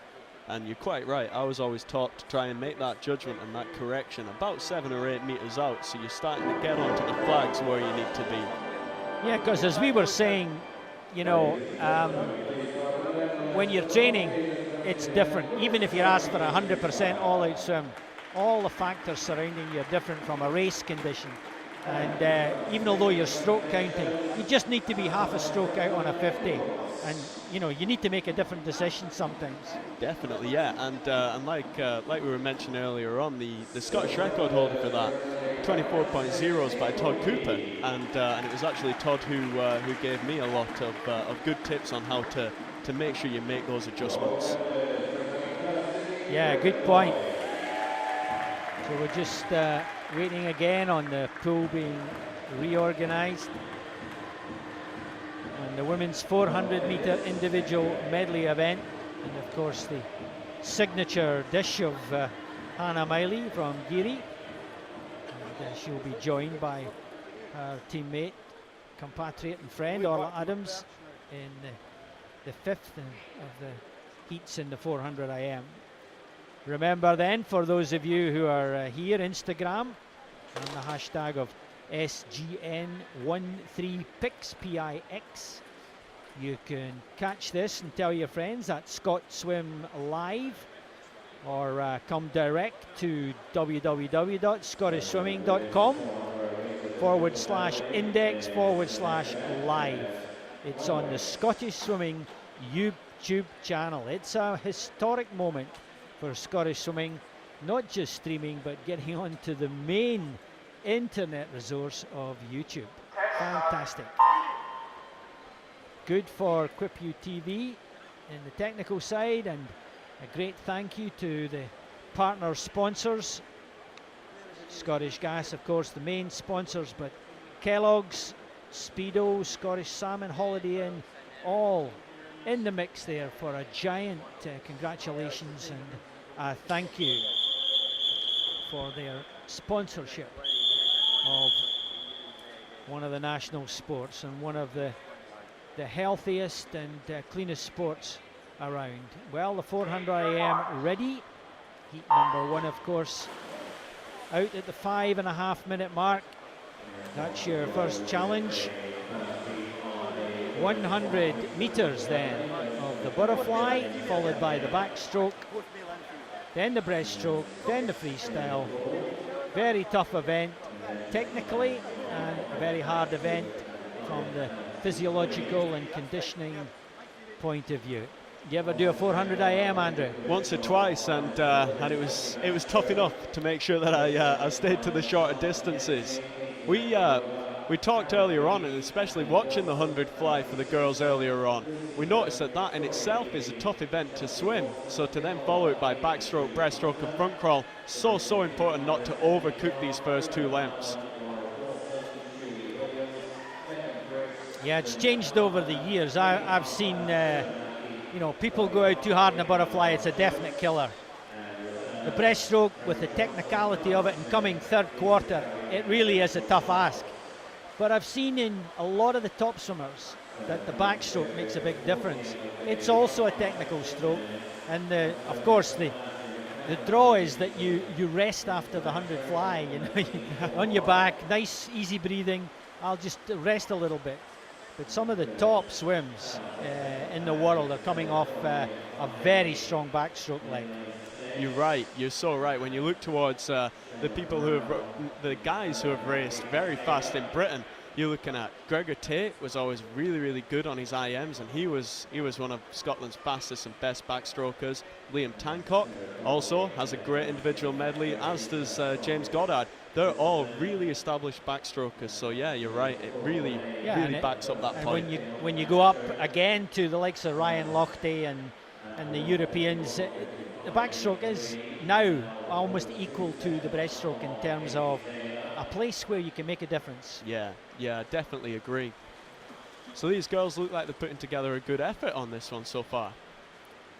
Yeah, don't doubt the effort, the conditioning, the strength, the power, all the ancillary aspects. It's they're slowing the technique, but you can see that the tempo of the arms is just nice and it's steady, it's clockwork. And this is where you need to keep the pace up, because if you drop here, then when you hit the breaststroke and it's slower tempo, then you're on a downward slope. That's very right. difficult to pick the breaststroke up, Andrew. Sorry. It is. You're so right, and we're right here at the top end, so we can see the turns. And for any race, but especially for your individual medleys, your turns are where you can find so much time. So important to get into the wall fast and really drive away. Well, driving on the breaststroke in the lead after the backstroke. We've got Sarah Donnelly of Carnegie in lane 6, and she's a good 6-7 meters in the lead. Then you've got to add on the body length. Good little race in the middle of the breaststroke. Kirsty McGinley, Ashley McAdam, Gemma Brown from Ren 96, West Lothian and First respectively. Katie Taylor of First also in the mix. Katie Taylor, only 13 years of age, entered on a 5:32. She'll want to break the 5:30. Good challenge. The breaststrokers, well, there's no real specialist here. The same pattern of swimmers and positions across the pool, making a big effort there in lane 1. Katie McKenzie from Highland. Good tempo, hands recovering over the water. You can just feel the tiredness. Yeah, you at can this indeed. stage. You can, just watching. They're doing a fantastic effort, but this here, as we turn from breaststroke onto front crawl, is really where you can catch the guys out around you. If you can turn and get onto your front crawl fast, really go to the legs, you can really maximize on any difference or any gaps you've got on those guys. Now, let's see who's saved a little bit. Who's the freestyler? Well, trailing quite far back.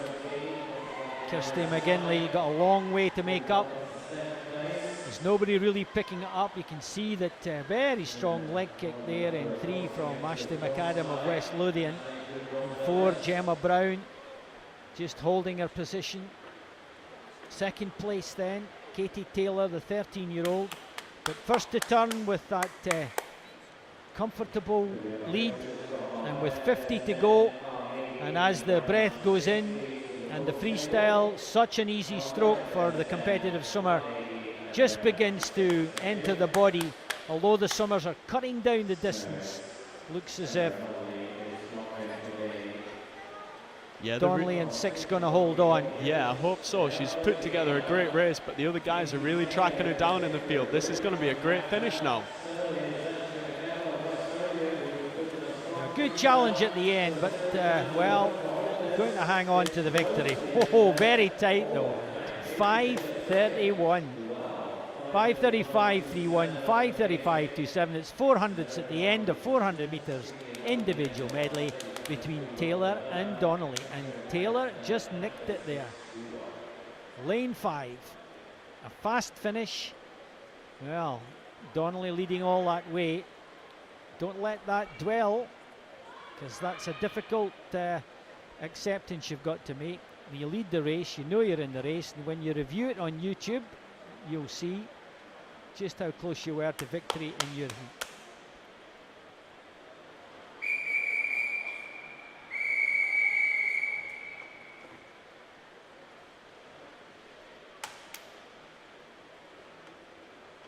Take your marks.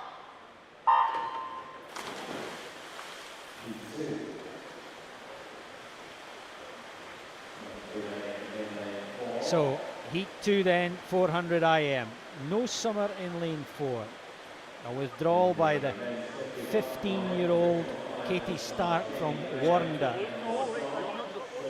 Well, that'll be disappointing. A 5:24 entry time for the 15-year-old. An opportunity like this, and well, since withdrawals were up to 6 o'clock last night, it must be something last minute. Yeah, it must be. It must be. And always a shame to see people dropping out. To come to such a championship like this and really get involved in the racing is a highlight for a lot of swimmers within their year plan to come and race in an arena like Tollcross against the rest of the country. So to have to then withdraw at the last minute, that must be really heartbreaking. So hopefully she's okay. I know it's in swimming, it's a long preparation for a very short moment of fame or fortune, and if you become unwell in the hotel or you have an injury in the training and the warm-up, it's a real disappointment. But again, as you were saying about the Commonwealth Games, you know, you have to deal with all sorts of you know, factors that cut across the perfect path to a swim. That's right, yeah. You know, no matter where you race, whether it's around the country or around the world, you're always going to come up against these different factors that can try and put you off your racing, try and affect that main performance. So important to just focus on that 50 meters that you're swimming, your 50 meters by 2 meters, that's your world. You've just got to focus and swim in that. Well, Kirsty Niblock, Warrender compatriot of the withdrawn Katie Stark, taking her opportunity.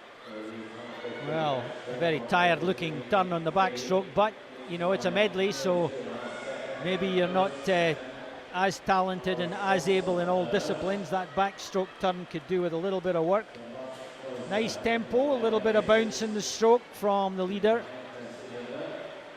The head nice and still, but the arms obviously pressing down at the top of the stroke and just creating that little bit of bounce, or the legs not quite kicking hard enough to match. But a neat little summer into the last 5. Checks the flags, probably counts the strokes, leaves the right arm in place, goes for the flip over. Means that she can't really take any air in on that turn.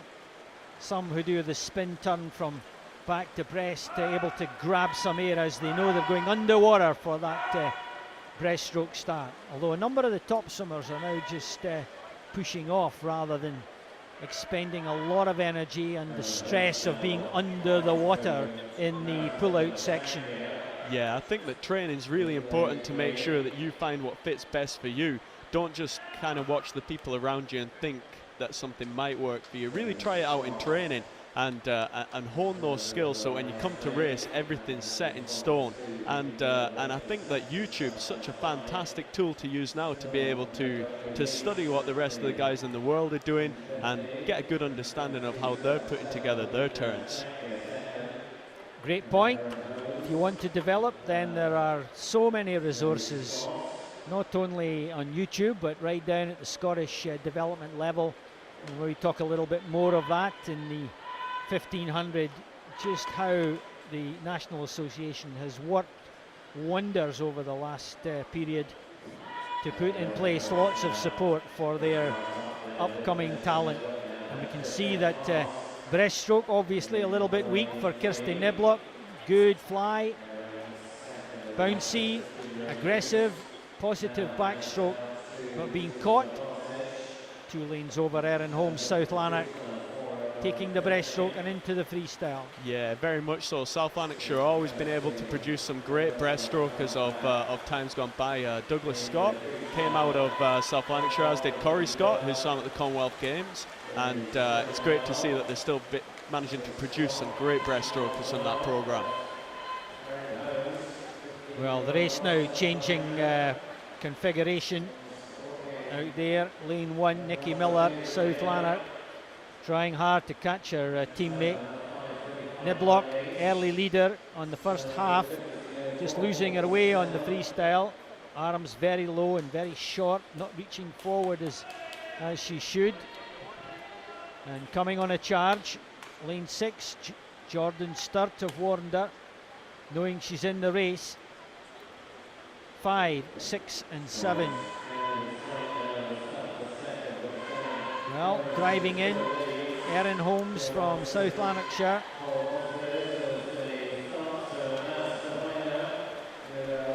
Oh, a little bit of a spring in the last 5 metres from Kirsty Niblock, but it will be all in vain as we get the early word that there's been a disqualification.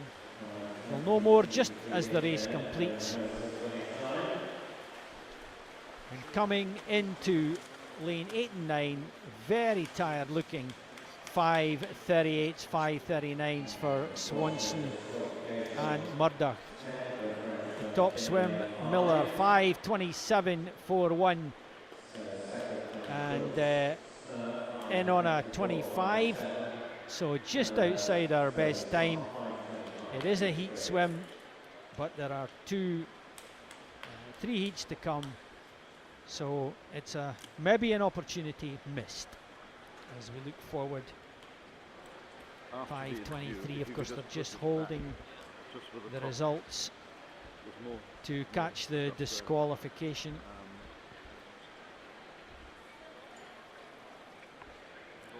And nervy moments for all swimmers.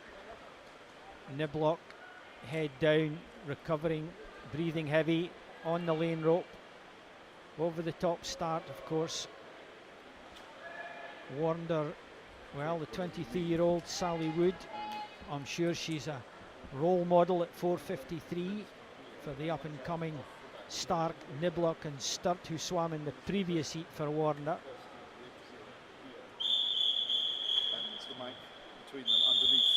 Well, the field listed first of the seeded heats in the women's 400 individual medley. Yeah, so as that heat gets underway, as you just mentioned, we've got Sally Wood, 23. She's racing in lane 4, and great to see her coming back. She actually swims out in America now. She does her training out there. She's in the university system out there, so always great to see the guys who go out to university come back and race at these real flagship events for Scotland. Yeah, they bring those racing skills, starts and turns in particular, but there has been a pattern over the years of you know, with all that American fast food coming back a little bit overweight. Well, I'd never want to make a comment like that, Drew, but you're right. There's always the good and bad that you bring back, and the American system for racing, definitely, like we mentioned earlier on, as they swim yards as opposed to meters, it makes it really fast racing, and they're racing week in, week out. So it's a fantastic culture if those guys can come back and add to our setup. I know over the NCAA program, you're racing every 2 weeks after the big block of training as you head towards the March, you know, Division 1 finals. I mean, every 2 weeks you've got to get up there and prove yourself for your team, and that team spirit is also a very important factor. Oh, definitely, and I think that's something that as soon as it starts to come back and ripple through our swimming, it makes us stronger as a unit as well, definitely. Well, lane 5, Tane Bruce of Carnegie putting out an early signal. Yeah, Carnegie really coming up with some great swimmers of late, and we're really starting to see some fantastic swims coming out of that setup. Such a strong unit that's going forward, so great to see Tane now taking this swim on, and we're really excited to see how she fares through this breaststroke leg as well. Yeah, this has been the danger. This is what British swimming is trying to almost eliminate, is this easy swim in the morning, this slow swim in the morning. And then, you know, if you make a little kind of improvement on your heat times, you find the swimmers are saying, hey, that was my best heat time. We're not interested in heat time. We want you to swim fast. That's such a good point that you make, and it's not just American racing. If you go to mainland Europe to do any racing, if you race on the Mare Nostrum circuits, or as you'll have seen before, any of the European Championships, if you're not up and racing fast in the morning, you're not coming back on the night. So, you know, if our swimmers can really take that on board and start swimming really tough through the mornings, then that's really going to help them when they go out with just our usual events domestically. I want to make it clear, I'm not blaming the swimmer. I know they're trying 100%, but the way they're prepared, and then when you look at the times, something's missing. There's a piece missing, or pieces missing someplace. But that's what they're trying to solve, and that's the challenge laid down. That was the results of the Olympic and the analysis, and of course the change of the trials, the double peaking. So we'll see.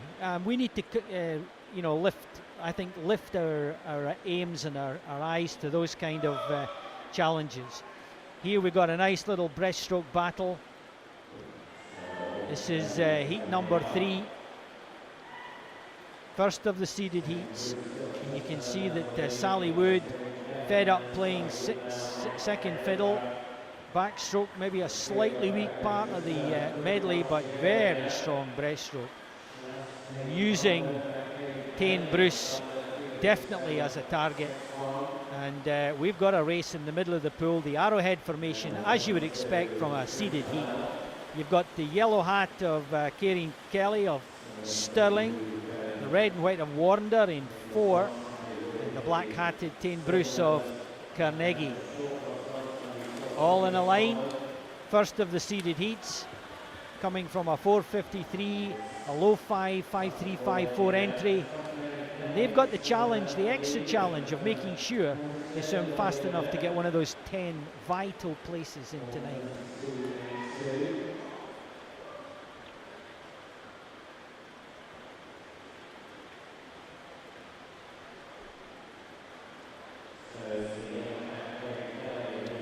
So what a fantastic finish we're seeing here, and we're racing for Kieran Kelly, who's making a really strong finish in here on this freestyle leg. Be interested to keep an eye on the clock here for this finish. Kelly, the 18-year-old then, 5:06.34, entered on 5:04.70 to the 400. It's a good effort. Certainly strong on the back half breast in freestyle. A little bit of drift on the flying back. And, well, Sally Wood, 23, very experienced, American-based. And after all her build-up, Andrew, her time's not on the board, and sadly now confirmed that she was disqualified. Yep, you can only bring so much back from America.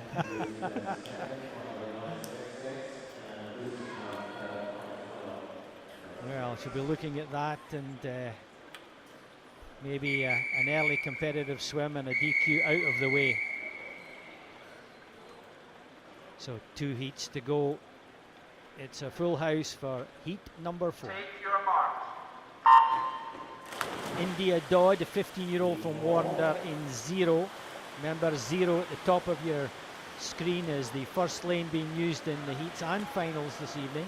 Jessica Thompson of Geary, Heather Lawson, Swim Trafford, Jenny King of North Ayrshire, Alice Tennant from Swansea University, Camilla Hattersley, City of Glasgow in lane 5 in her home pool, Kirsty Hunter, East Lothian, Meg Finnan, South Lanark, Ella Shilliday, Stirling, and Victoria Reid, Mogai and Bearsden. The lineup, 2 heats to go.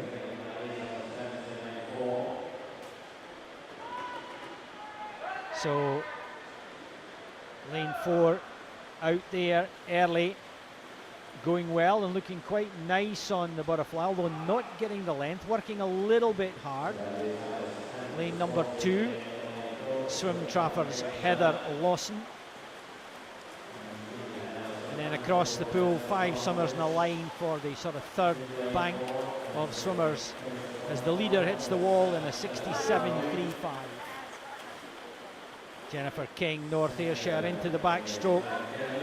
Now we'll see if anybody here in the seeded heats picking up a tempo very close to the lane line. In lane 2, Heather Lawson. Nice distance on the arms, nice high recovery, tempo nice and steady. Nobody really picking it up. Just using the underwater to apply the power and the technique. The rollover, the drive. And there you can see the leader didn't even get out of the red. Didn't even hit the 5 meter mark on the turn. That's right, and it's something that you really want to try and work hard to develop and extend throughout your training so that it crosses into your racing, because your underwater work can be so crucial when you swim. If you can stay underwater and use your legs a little bit longer, then it's going to keep your arms fresher for that last part of the race. So really important that you really work on that in training. Yes, and added to that, you're in a streamlined position, so you've got a chance to go the distance. Again, just on the 5 meter mark, but looking as if she likes the breaststroke. Immediate pick up on the breaststroke there from our leader in heat 4. Alice Tennant, Swansea University.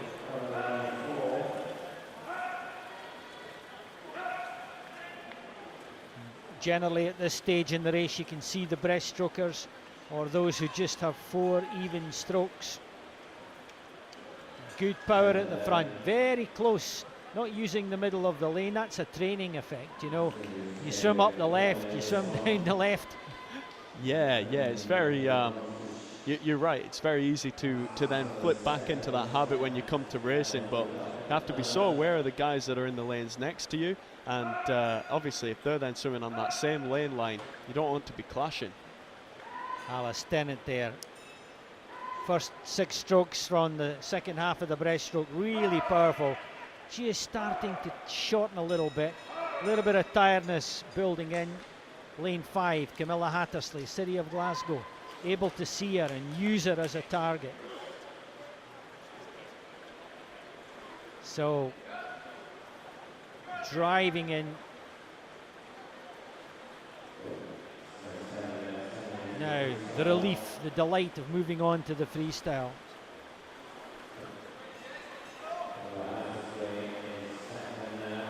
So getting some air in, getting onto the freestyle. Nice freestyle in lane 5 from Camilla Hattersley. Good distance and just cutting down that lead of Alice Tennant's. No one else in the race. There's private races going on in 7 and 8. We've got Meg Finnan and Ella Shilliday of South Lanark and Stirling. Little private race there. But this penultimate heat in the women's 400 IM, dominated by Alice Tennant in 4, still holding off. It's a long, steady challenge from Hattersley, City of Glasgow in 5. She looks fresh, she looks strong, arms clearing the water well, nice light leg kick, and each stroke just cutting down that distance, but Tennant's done enough. Where will she be in the final? Wants to win the seeded heat. And it's hitting a 5 minutes low, 5 minutes 3, 5 minutes 4. Considering that Tennant's got a 4:49. One of the features of the medley, both 200 and 400, of course, is that you get big drops from heats to finals, or in the case of the top swims, semis to finals. It's just something they seem to be able to do. All 4 strokes involved, of course, starts and turns, and you just normally see a much bigger drop from their times to their final times. Just one of those kind of strange quirks of the swim program. Yeah, very much so. It's so easy to put a couple of seconds on per 100 as you go through, and then obviously over the period of a 400-meter race, that's a good 8 to 10 seconds, and then that opens it up for a big drop. Well, the results board let us down here, and we think there's maybe a disqualification on Alice Tennant. We're not sure, and well, equipment just letting us down for the moment. Don't know whether it's the software or the board itself with the final heat.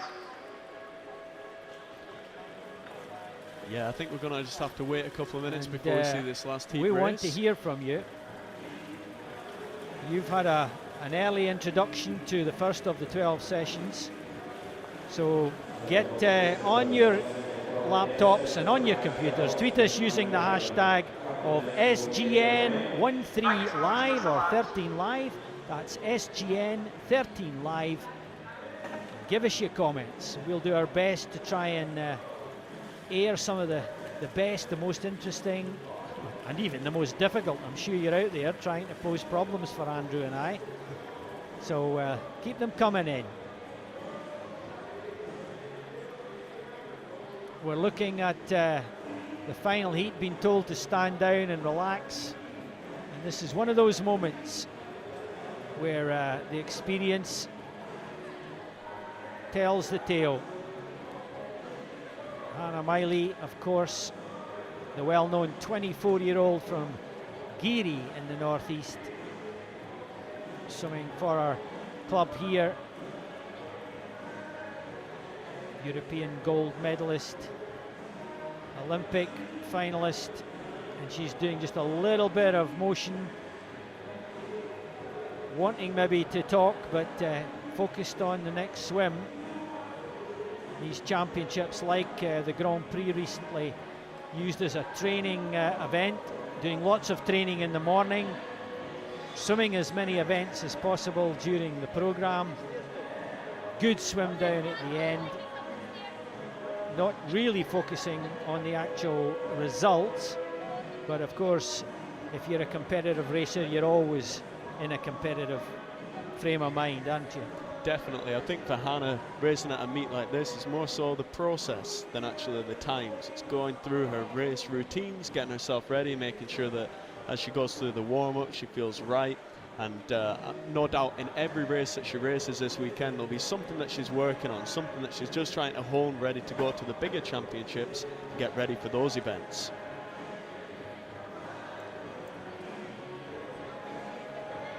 Yeah, there are not many swimmers who take that approach of swimming a high number of events, through heats, through semis and finals if you make them. But well, if you have that metabolism, as I was saying, and can cope with that physiological demand, and she obviously is tough enough and has got the steel.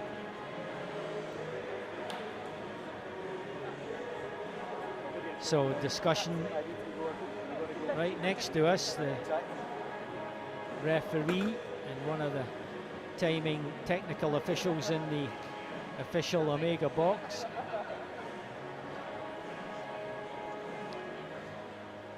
So we here on the QT here, we're right next to the conversation that Alice Tennant was disqualified. The Swansea University swimmer dominating the event, a little under pressure at the end by Camilla Hattersley. The results not on the board. The leader's in on a 5:03, 5:04. Then it went out to 5:10s, 12s and slower. Final heat of the medley, the long medley. Names on the board. Swimmers into position. Full house under the starter's command. And a relatively long wait. And one of the reasons that you come to a championship here, not as your final meet, not as your target meet, it's to cope with that kind of thing, to find strategies to deal with the unexpected.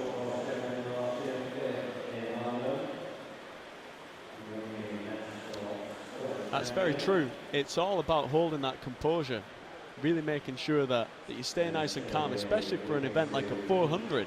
You've got to make sure that you're at your most relaxed as soon as you dive in, so that you don't just try and bite off too much in that 100-meter butterfly, so that you can really stay nice and calm and swim all the way through the event. Okay, let me give you a lineup because of the delay. We've got Olivia Jackson of South Lanark in 0, Sophia Green-Elgin in 1, Warrender's Elizabeth Lim, 15-year-old, in 2, Kirsty Armstrong from the Borders, 14-year-old, in lane 3, next to Hannah Miley. Hannah at the 100, splitting the final heat in 65.9. Hannah in 4, Orla Adams, the second Geary swimmer, the 18-year-old, in 5, Rebecca Smith in 6 for Highland, Shona Mackey, West Lothian, in 7, Kimberly Mackay of Mid Lothian in 8, and Emma Chittelberg of Warrender in lane 9, well out of the race, in her own performance bubble, trying to beat that 5:21 entry time, or get as close to it as possible. The seeding proves to Arrowhead formation, so it would have gone 4, 5, 3, 6, 2, 1, 0, 9 in terms of allocating those swimmers from the ranked entry times.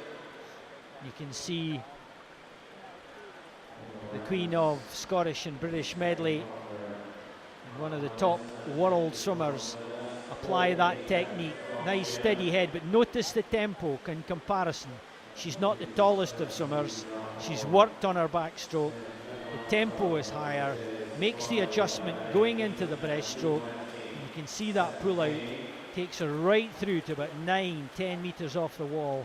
It's a role model and a lesson for the younger swimmer.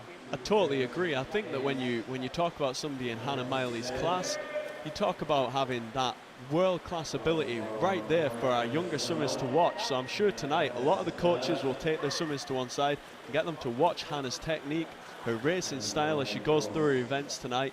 And I think so much can be learned by watching somebody of that caliber racing out at that top level. And she's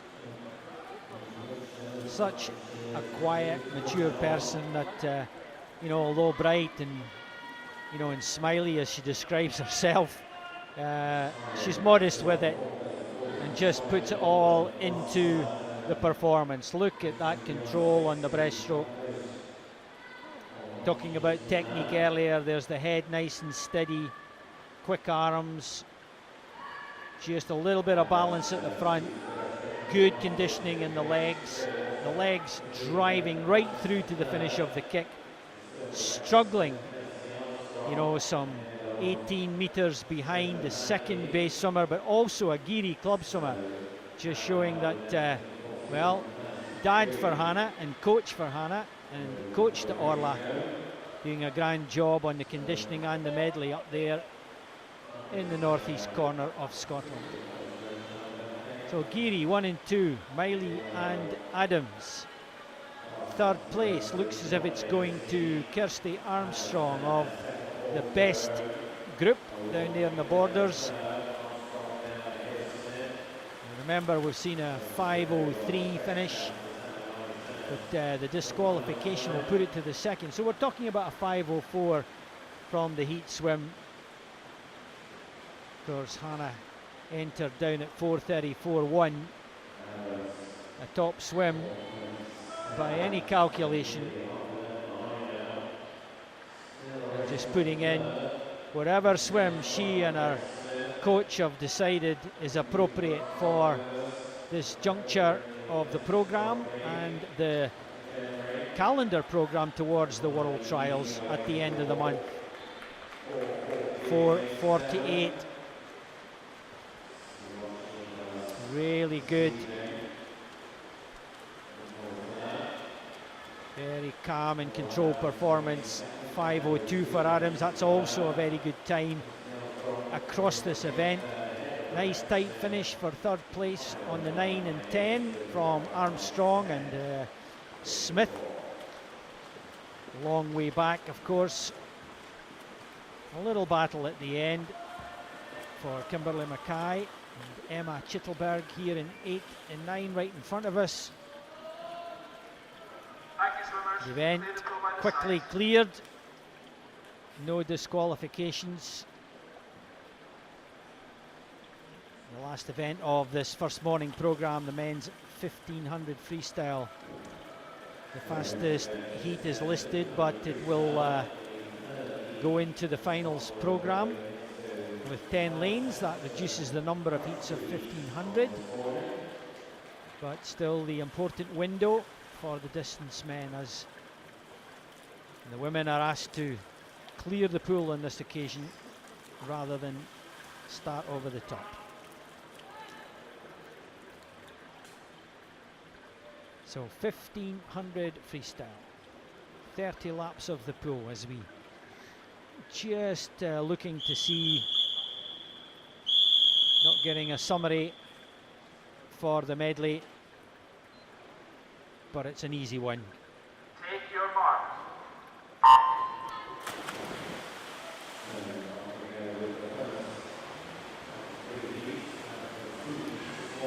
So Fraser Gill of West Lothian dropping out. 8 swimmers in this first heat. 1500 freestyle. Scott McClay of Perth City in lane 0. Patrick Smith, South Ayrshire in 1. Jordan Davidson, West Lothian in 2. Hamish Milne, Perth City in 3. Scott Deans, City of Glasgow. Now, because there's only 3 heats, a little bit of seeding going on, so the 17-17. Nothing in lane 5. Callum Reid of Warnder in 6. Alistair Robertson, Aberdeen in 7. And Finlay Douglas in lane 8 of Geary. 17:43 completes this first heat lineup, and all going out relatively steady, except Scott McClay from Perth City, through in a fairly quick 59.6.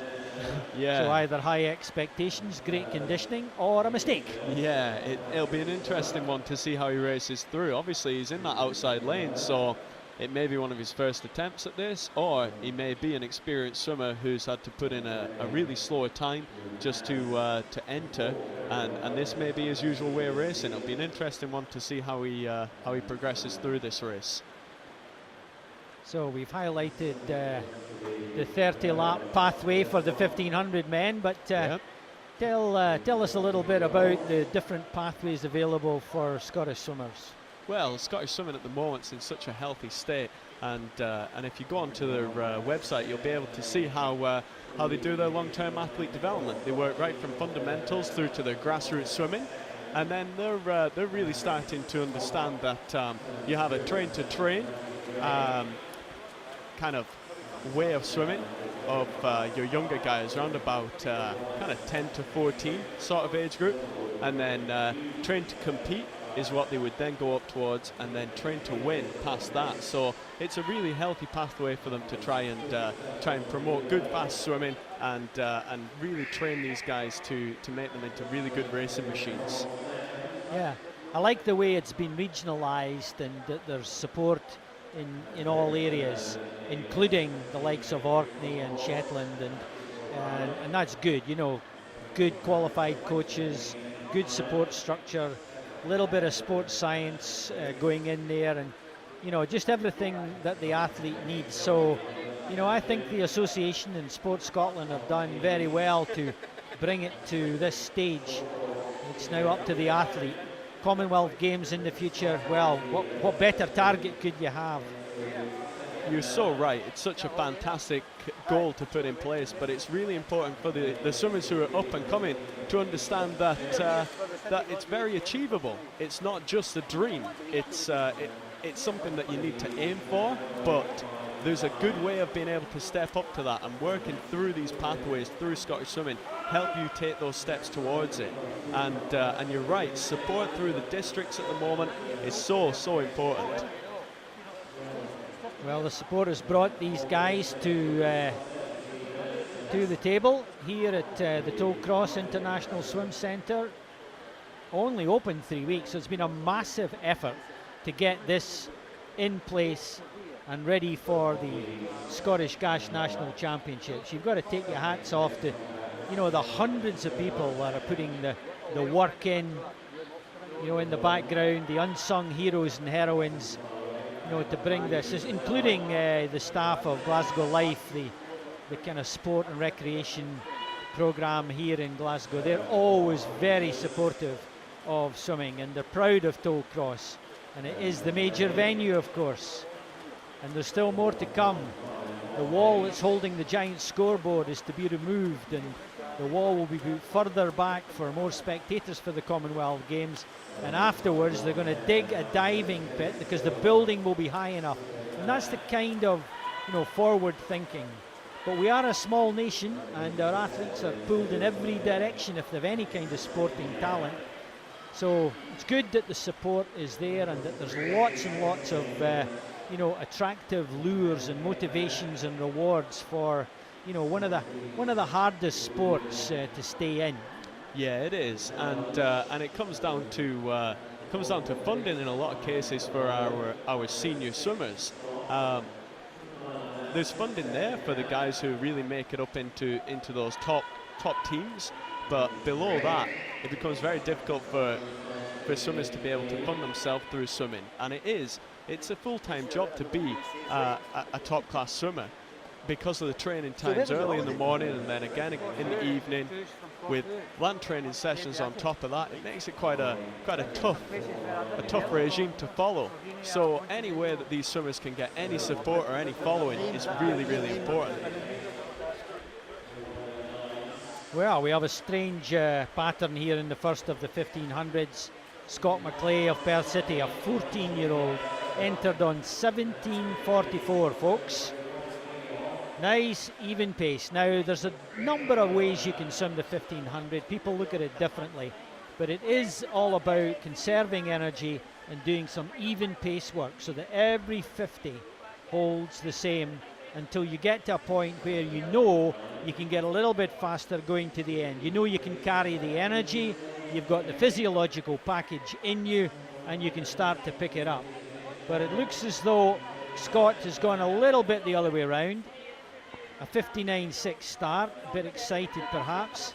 A 2:07 at the 200 means he's on 68.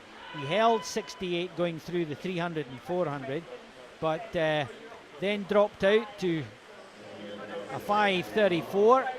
He's now on 6:43, so we're looking at you know, 69s. So about there, and then do that. And that half a second you got to multiply up, of course, with every 50. We're only a third of the way through. That's another way of looking at the 1500 in 3 parts.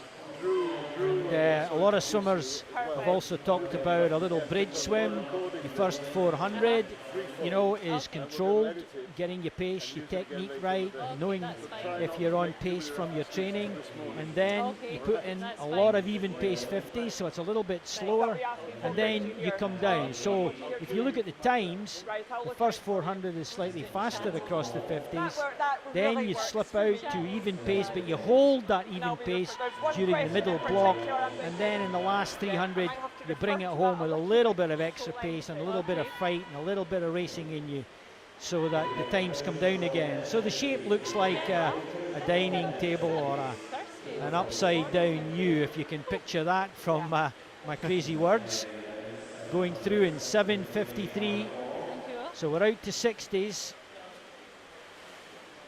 Do you need to do any sound tests?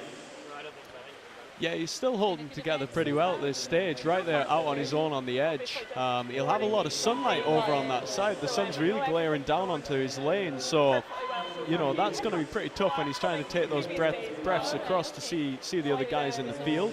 But as it stands at the moment, he's trying to hold on to those 34s and repping per 50 on that. So it'll be interesting to see how he keeps working through this now. Well, in the middle, lane 3, Hamish Milne and Scott Dean swimming stroke for stroke. And as I say that, of course, Hamish decides to pick it up a little bit. And while that swim by Scott McClay, we've got Kirsten Phillips interviewing Shona Robinson, MSP, the Minister for the Commonwealth Games and Sport. Kirsten, of course, part of the marketing team for Scottish Swimming. Welcome. Minister, what brings you here today? What are you here to announce? Well, we're announcing the extension of the top-up programme, which is to help children who can't swim to be able to swim before they leave primary school. We have invested about £1.2 million in this programme, helping over 14,500 children learn to swim who couldn't swim.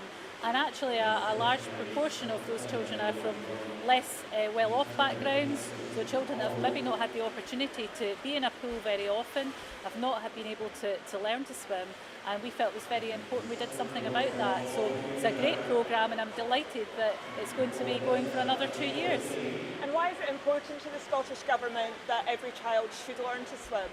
Well, it's very important for a number of reasons. For health and active reasons, we know that swimming is a very good way of keeping active, and that's very important in itself. But also for safety reasons, we want children to be safe around water, and making sure that children can swim is a very important aspect of that.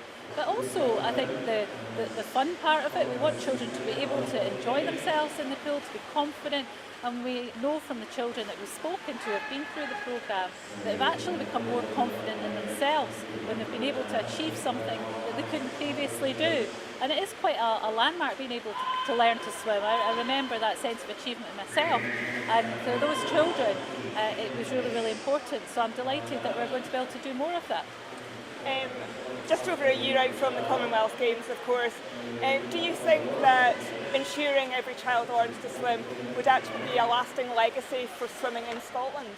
Yeah, absolutely, and we want to continue to work with local authorities who also have their own Learn to Swim programmes. Many local authorities are doing that through primary schools, utilising their local pools to make sure that children do learn to swim. So yes, it is a very, very important part of the legacy from the Commonwealth Games. Now, Scottish Swimming believe that ensuring that every child learns to swim should actually be an entitlement and delivered as part of the physical education programme, and the government wants to ensure that that's 2 hours PE. Now, there's some local authorities that don't deliver any swimming lessons at all, or the provision is quite limited.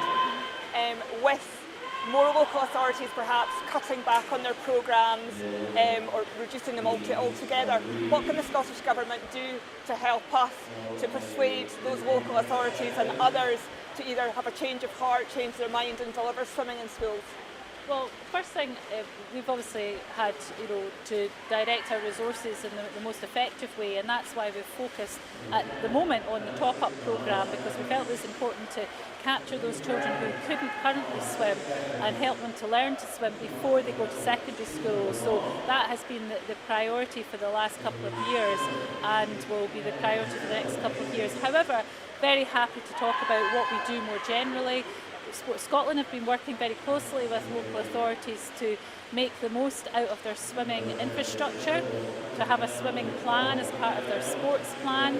Some local authorities are doing a fantastic job there, making sure that every child through the primary schools gets access to their local pools. There are some local authorities, thankfully not that many, who are maybe not doing as much as they could, but Sport Scotland will continue to work with them to show them how it can be done without actually a huge amount of resources.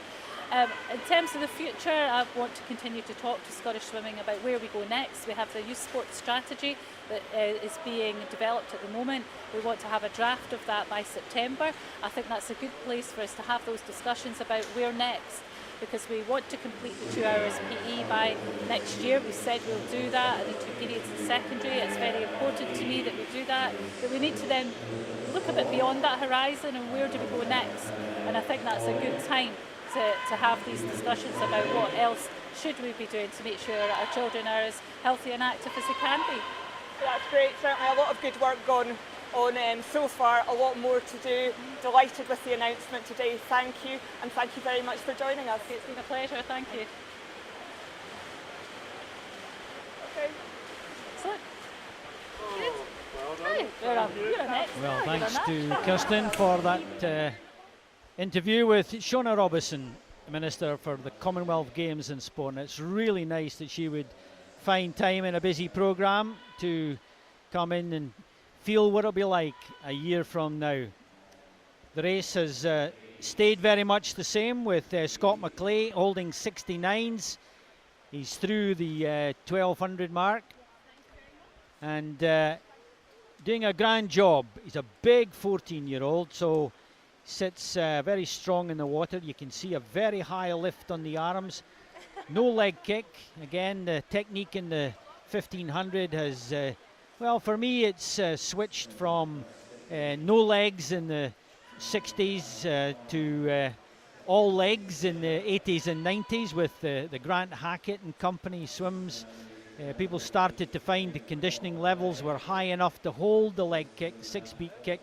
Not powerful, but going all the time to balance the arms as he goes through in 14:49 at the 1300. Yeah. Again, exactly on 34.5. And young Scott McClay, Perth City, following in the footsteps of Stephen Milne. Yeah, very good much distance so. swimmer too, Andrew. Yeah, very much so. I think we've got some real good strength coming through in the 1500 at the moment, and like you say, a high leg kick from years gone by and people like Grant Hackett. I think that the legs are so important when we swim, even if it's just to keep up in that body line and keep on that nice streamlined swim. I think that it's really important. I think in this last part of the swim, the key point is going to be the guys who can really go to the legs and really hold on to that. You can see that the rhythm is staying the same, but the kind of power of the swim is just slipping a little bit from young Scott, but fabulous experience. Coming to the last 100, 15:58 on the way through, 69. Now we'll see the legs kick in a little bit if he has a little bit left in the tank. And a good race in lane 4. Hamish Milne trying hard to capture Jordan Davidson, who's in his sights. Davidson really swimming very quickly with the arms, but not quite catching the water. But young Scott McClay is the talk of the house at the moment. Remember, entered on 17:44. He's been through 15:58. So even if he swims the same, it's a wonderful swim at round about the 17-minute mark. Oh yeah, he really is having his day in the sun right now. He really is. Almost overtaking the swimmer in lane 2, Jordan Davidson of West Lothian. Not quite the grandstand finish, but picking it up. All the pain goes as the adrenaline kicks in for the last few strokes. 17:04.13. Lovely swim, massive improvement, as you do get with age groupers.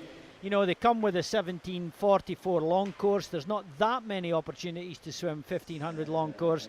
Well, he's grabbed it with both hands. Oh, he has. You can't ask for more than what he's done right there. Everything's come together for him during that swim, and for him to do it out there in an outside lane on his own, fantastic. Good job. And he has the nerve to adjust his cap at the end. Must be getting ready for photographs, Andy. He must be. He's still got his cap and goggles on ready for swim down, I think. So, yeah. Or another 1500. Well, good on you, Scott. 17:44, 17:04.13. Well, that was the next major barrier, wasn't it? Sub 17. Then you're talking 16:30, 16, and then, of course, heading towards the very magic barrier, that 15 meters, 1500 in 15 minutes. That's something else. The great Salnikov, of course, the man to go under that magic time for the first time. Gave it all up and then came back for the Seoul Olympics and won the gold. I mean, talk about, you know, travesty, injustice, injury, you know, overcoming all difficulties. If you can meet with triumph and disaster, Salnikov in the 1500 still is sticking right in the front of my memory for this event. Yeah. 74 then, 17:04 to the Perth man. Take your mark. The second heat, the last swim of the morning, the second heat of the 1500. The final heat will be in tonight's final. So it's fastest heat moving to the final. We've got a full house, and what you have here is Stuart Knight of first, the 18-year-old in 0. Finlay Williamson, East Lothian in 1. Callum Laurie of first in 2, so there's a club battle already. Joseph Miley of Geary in 3. The Miley clan, well represented, of course, here this week. Rhys Hindmarsh of Newburn, under the 17 minutes for his entry time, 16:57.42 in lane 4. Maybe the man to watch. David Mulligan of Warnder next door to Henry Mackenzie of Warnder. So again, a little club battle in prospect. Ross Gale of Wren 96. Daniel Fisher, North Lanark in 8. And it's David McGregor from Dumfries in lane 9. They complete the first of the 1500s, going through in a much calmer 103. So you can see that 59 point from Scott McClay was a little bit of a surprise, and then drifted out to the 69s, which he was able to hold. We'll keep you posted on how this one develops. It's going to be an interesting race. As we can see, we've got two guys from Warrender right side by side in lanes 5 and 6, David Mulligan and Henry Mackenzie. Now, I'd normally expect that two teammates would be able to really work well off each other, but it seems that David's just managing to pull away and stay with the main pack, whereas Henry's just kind of dropping off the pace a little bit. So, as you can see in the centre lanes, we've got those guys working pretty well. So it'll be interesting to see how they go through this first 500 meters, and then how it develops further from that. But so far, pretty even start. So remember, the hashtag SGN13Live is our Twitter base, and we look forward to your comments. You can catch this on at Scotland Live. You can go live through the website or pick it up on the Scottish Swimming YouTube channel. A real historic moment for the National Association, and rapidly catching up with modern technology and, well, what all the swimming public want, of course. Great to have it, especially at this time of year where a lot of parents, etc., are working still and not quite at the summer holiday stage. So they're safe in the knowledge that they can call it up on YouTube and watch it at leisure. Although there's nothing like a live performance just to get the tingling going in the body.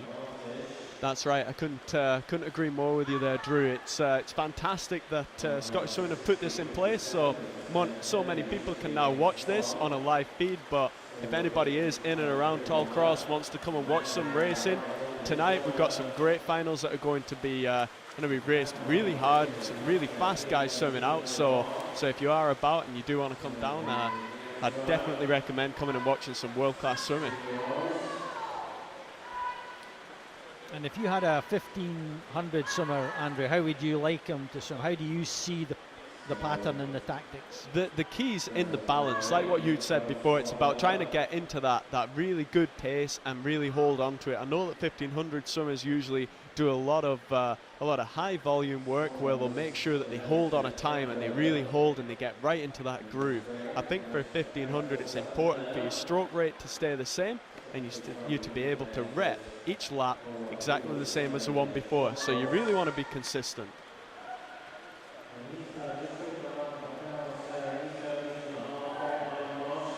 Well, you need the background, but you also need the physiology, you need the stroke technique, and of course with 30 laps of the pool, those turns are very important.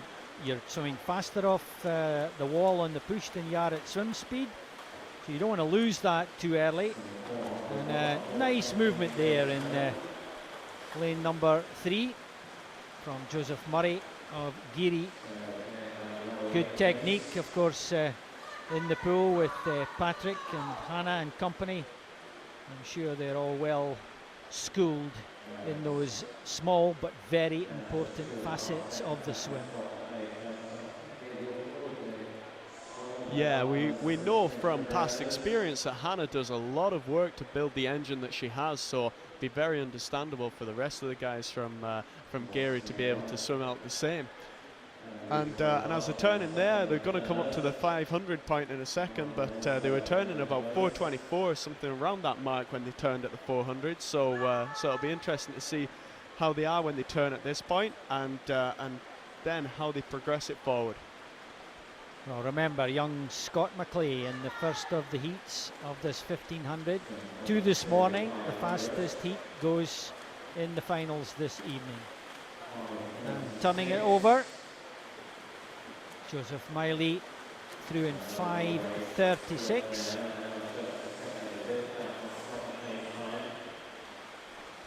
So doing a good job.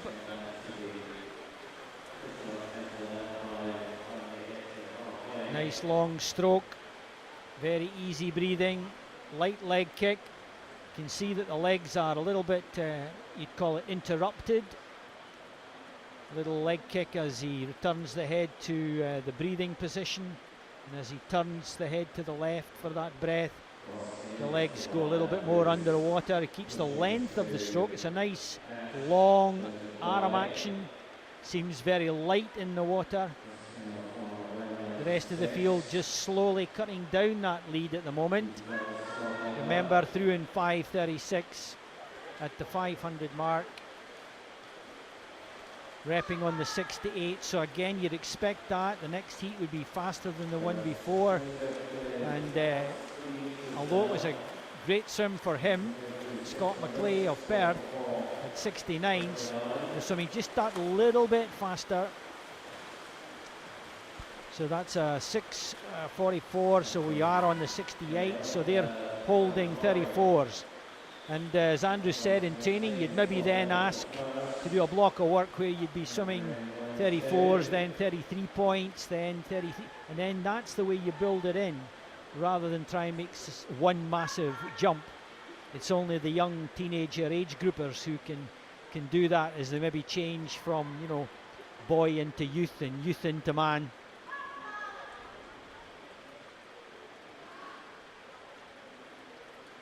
So without the swimmer in lane 4, it seems that it's a little bit torn apart and scattered across the pool, Andrew.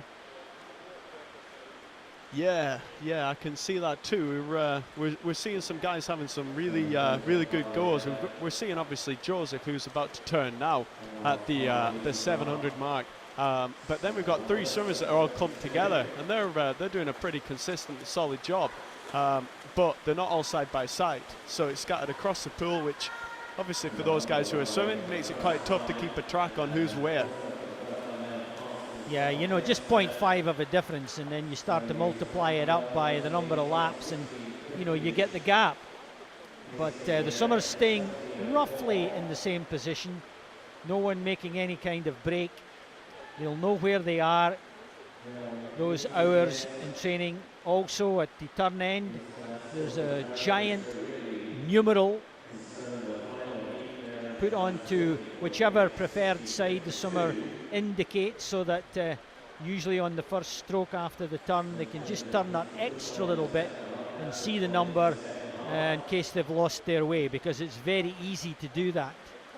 Your mind can go in lots of different places during a 1500. Oh yeah, especially when these guys start to get tired, and a 50 metre is a long way to swim each length, so it's very easy for the mind to wander into a different place. Well, consistency being the key. Joseph Miley leading the second heat, holding 68s through in 9 minutes at the 800, over the halfway mark. Some swimmers like to make that little peak and talk about swimming downhill on the way home. Well, we know that in physics that's not possible, but mentally it might be an important little picture to capture for yourself. Just like the cyclists climb the mountain and go over the other side in the famous Tours and Giros. Is that something that the swimmer can picture and help him on his way through this most grueling of events, the tough Ironman swim of the 1500? I definitely think that that it is, and I think that that's a tool that some swimmers use. Myself, not many 1500 swam, but we believe you, Andrew. But I know that in training, if we ever went on any big sets, we were taught very much so about on the downhill point. So I think that that during a race of this kind of distance, some of the guys in the pool might be taking that same sort of view. Still holding good underwater, these guys at the moment. Still clearing 5 meters a lot of the time, which is great to see that they're still putting in 3 or 4 butterfly kicks. Yeah, off the turns. Glad of the rest, but it's also good coaching, isn't it? You know, you're going faster, you're in a streamlined position, a little rest for your arms, and then that first stroke to bring you back. The trouble with the turn, of course, it interrupts the rhythm. If you had one 1500 swim, it would be like indoor open water. It would be, yeah. It would be, which would be that'd be a pretty long pool, I'll be honest. But you're right. The turns are really important, because effectively the swimmer's got to go right down to 0 and then right back up again as they turn on that wall. They're changing total direction, so it's really important that they rest their arms through that streamline point and really make sure that they hold the streamline as long as they can to carry that speed from the wall into that next length. Lane 9, David McGregor of Dumfries, just putting in a nice little block of work there over the last 5 50s, I've noticed. Moving up into second place. It's a long way across the pool to lane number 2. Callum Laurie of first. But they're across the pool, stroke for stroke, their own little race. And for me, they've just slightly cut the lead, but this looks like Joseph Miley's race to lose rather than anyone's to win. He's out there, he's done the early work, he's being very consistent across the 50s, he's holding 68s. The stroke hasn't changed, the tempo hasn't changed. Yeah, he's putting together a great block, and going back to what you were saying about our guys in second and third, got our swimmer from first and our swimmer from Dumfries, both coached by Ben Higson from Dumfries and Steve Tigg, who coaches first. So they're both very new to the coaching scene in relative terms, and really producing some top class swimmers. So it's great to see that their 2 guys are racing out really well here. Well, 12:23, still holding those 8s. A little bit of a pickup on the legs. Now, most of us are well known and well acquainted with the running into the wall if you do a long run like a marathon, and even on the half marathons there is a point at which the physiology is under severe pressure. And somewhere between 11 and 1300 for the 1500 swimmer is usually the piece of the swim where it's really tough mentally, really tough physiologically, and you really have to grit your teeth and be concentrating at that point. And although you're getting a metronomic, 34 half for each 50, you mustn't go to sleep. You've got to engage your brain and still be focused on your swim and know exactly when that's going to come to you and be able to work your way through it. Once you're through that, of course, you're getting a sight of home, and at 13:31, almost exactly on 68 seconds. Good pacing. And the team manager of Geary giving a very powerful wave.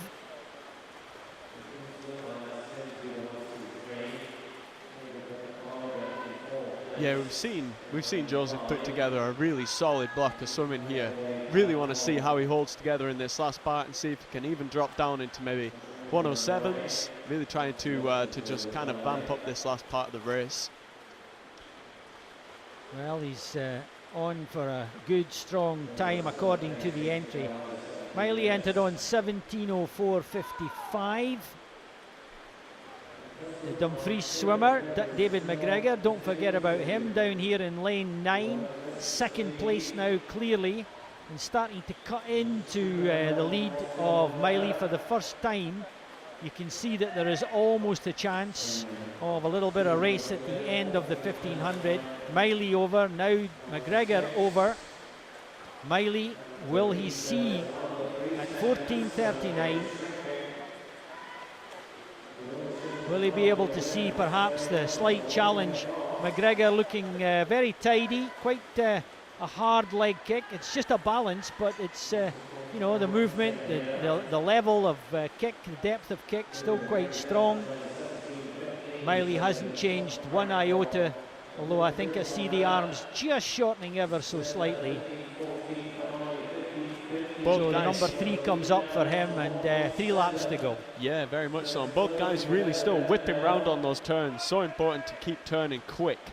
It's not about being slow around those walls. You're going to lose so much time. These guys are still tumbling really fast. So it's fantastic to see, even after so many meters swam, these guys are still holding that piece together.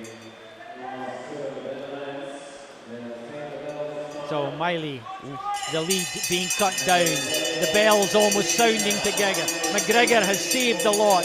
He looks strong. The leg's starting to kick a little bit. Now we can see Miley's 6-beat leg kick working. He's not changing the tempo of the arms. He's got that long, lazy stroke, which is nice for a 1500. But you've got to have the power as well. He's breathing to the left. I'm not sure if you'll be able to see all the way over to lane 9. And McGregor's challenge at the end of a very interesting 1500. Miley setting it up with metronomic 68s. McGregor makes the turn first on 16:21. Does Miley have anything left? He's cut a swathe through the long grass of the 1500. He's cut the path. Can he come back? He's not aware of the challenge. He's breathing to the left. He won't see it, but he'll have his own pickup in the last 50. McGregor almost judging it to perfection. They're stroke for stroke as they swim past us. It's a nice race at the end of a very tough event. McGregor takes it though. 16:53.4. Some 23 seconds faster than the entry time. Going under the 70 minutes. He's got to be pleased, Andrew. That's got to be a great swim from both guys there. They should both be really proud of those swims. Obviously tough when the and a real fantastic finish. Real sprint finish. It was indeed. From lane 6 and 7. Pride at stake. 17:14.45 against 17:14.75. A little race at the end. The time's relatively slow for them. And we still wait. In lane 4, Rhys Hindmarsh lost in the event, as was Daniel Fisher of North Lanark, but in 17:14 entry, it's another experience to analyse. The 16:53, and the last of the swimmers in the final swim of the morning coming home.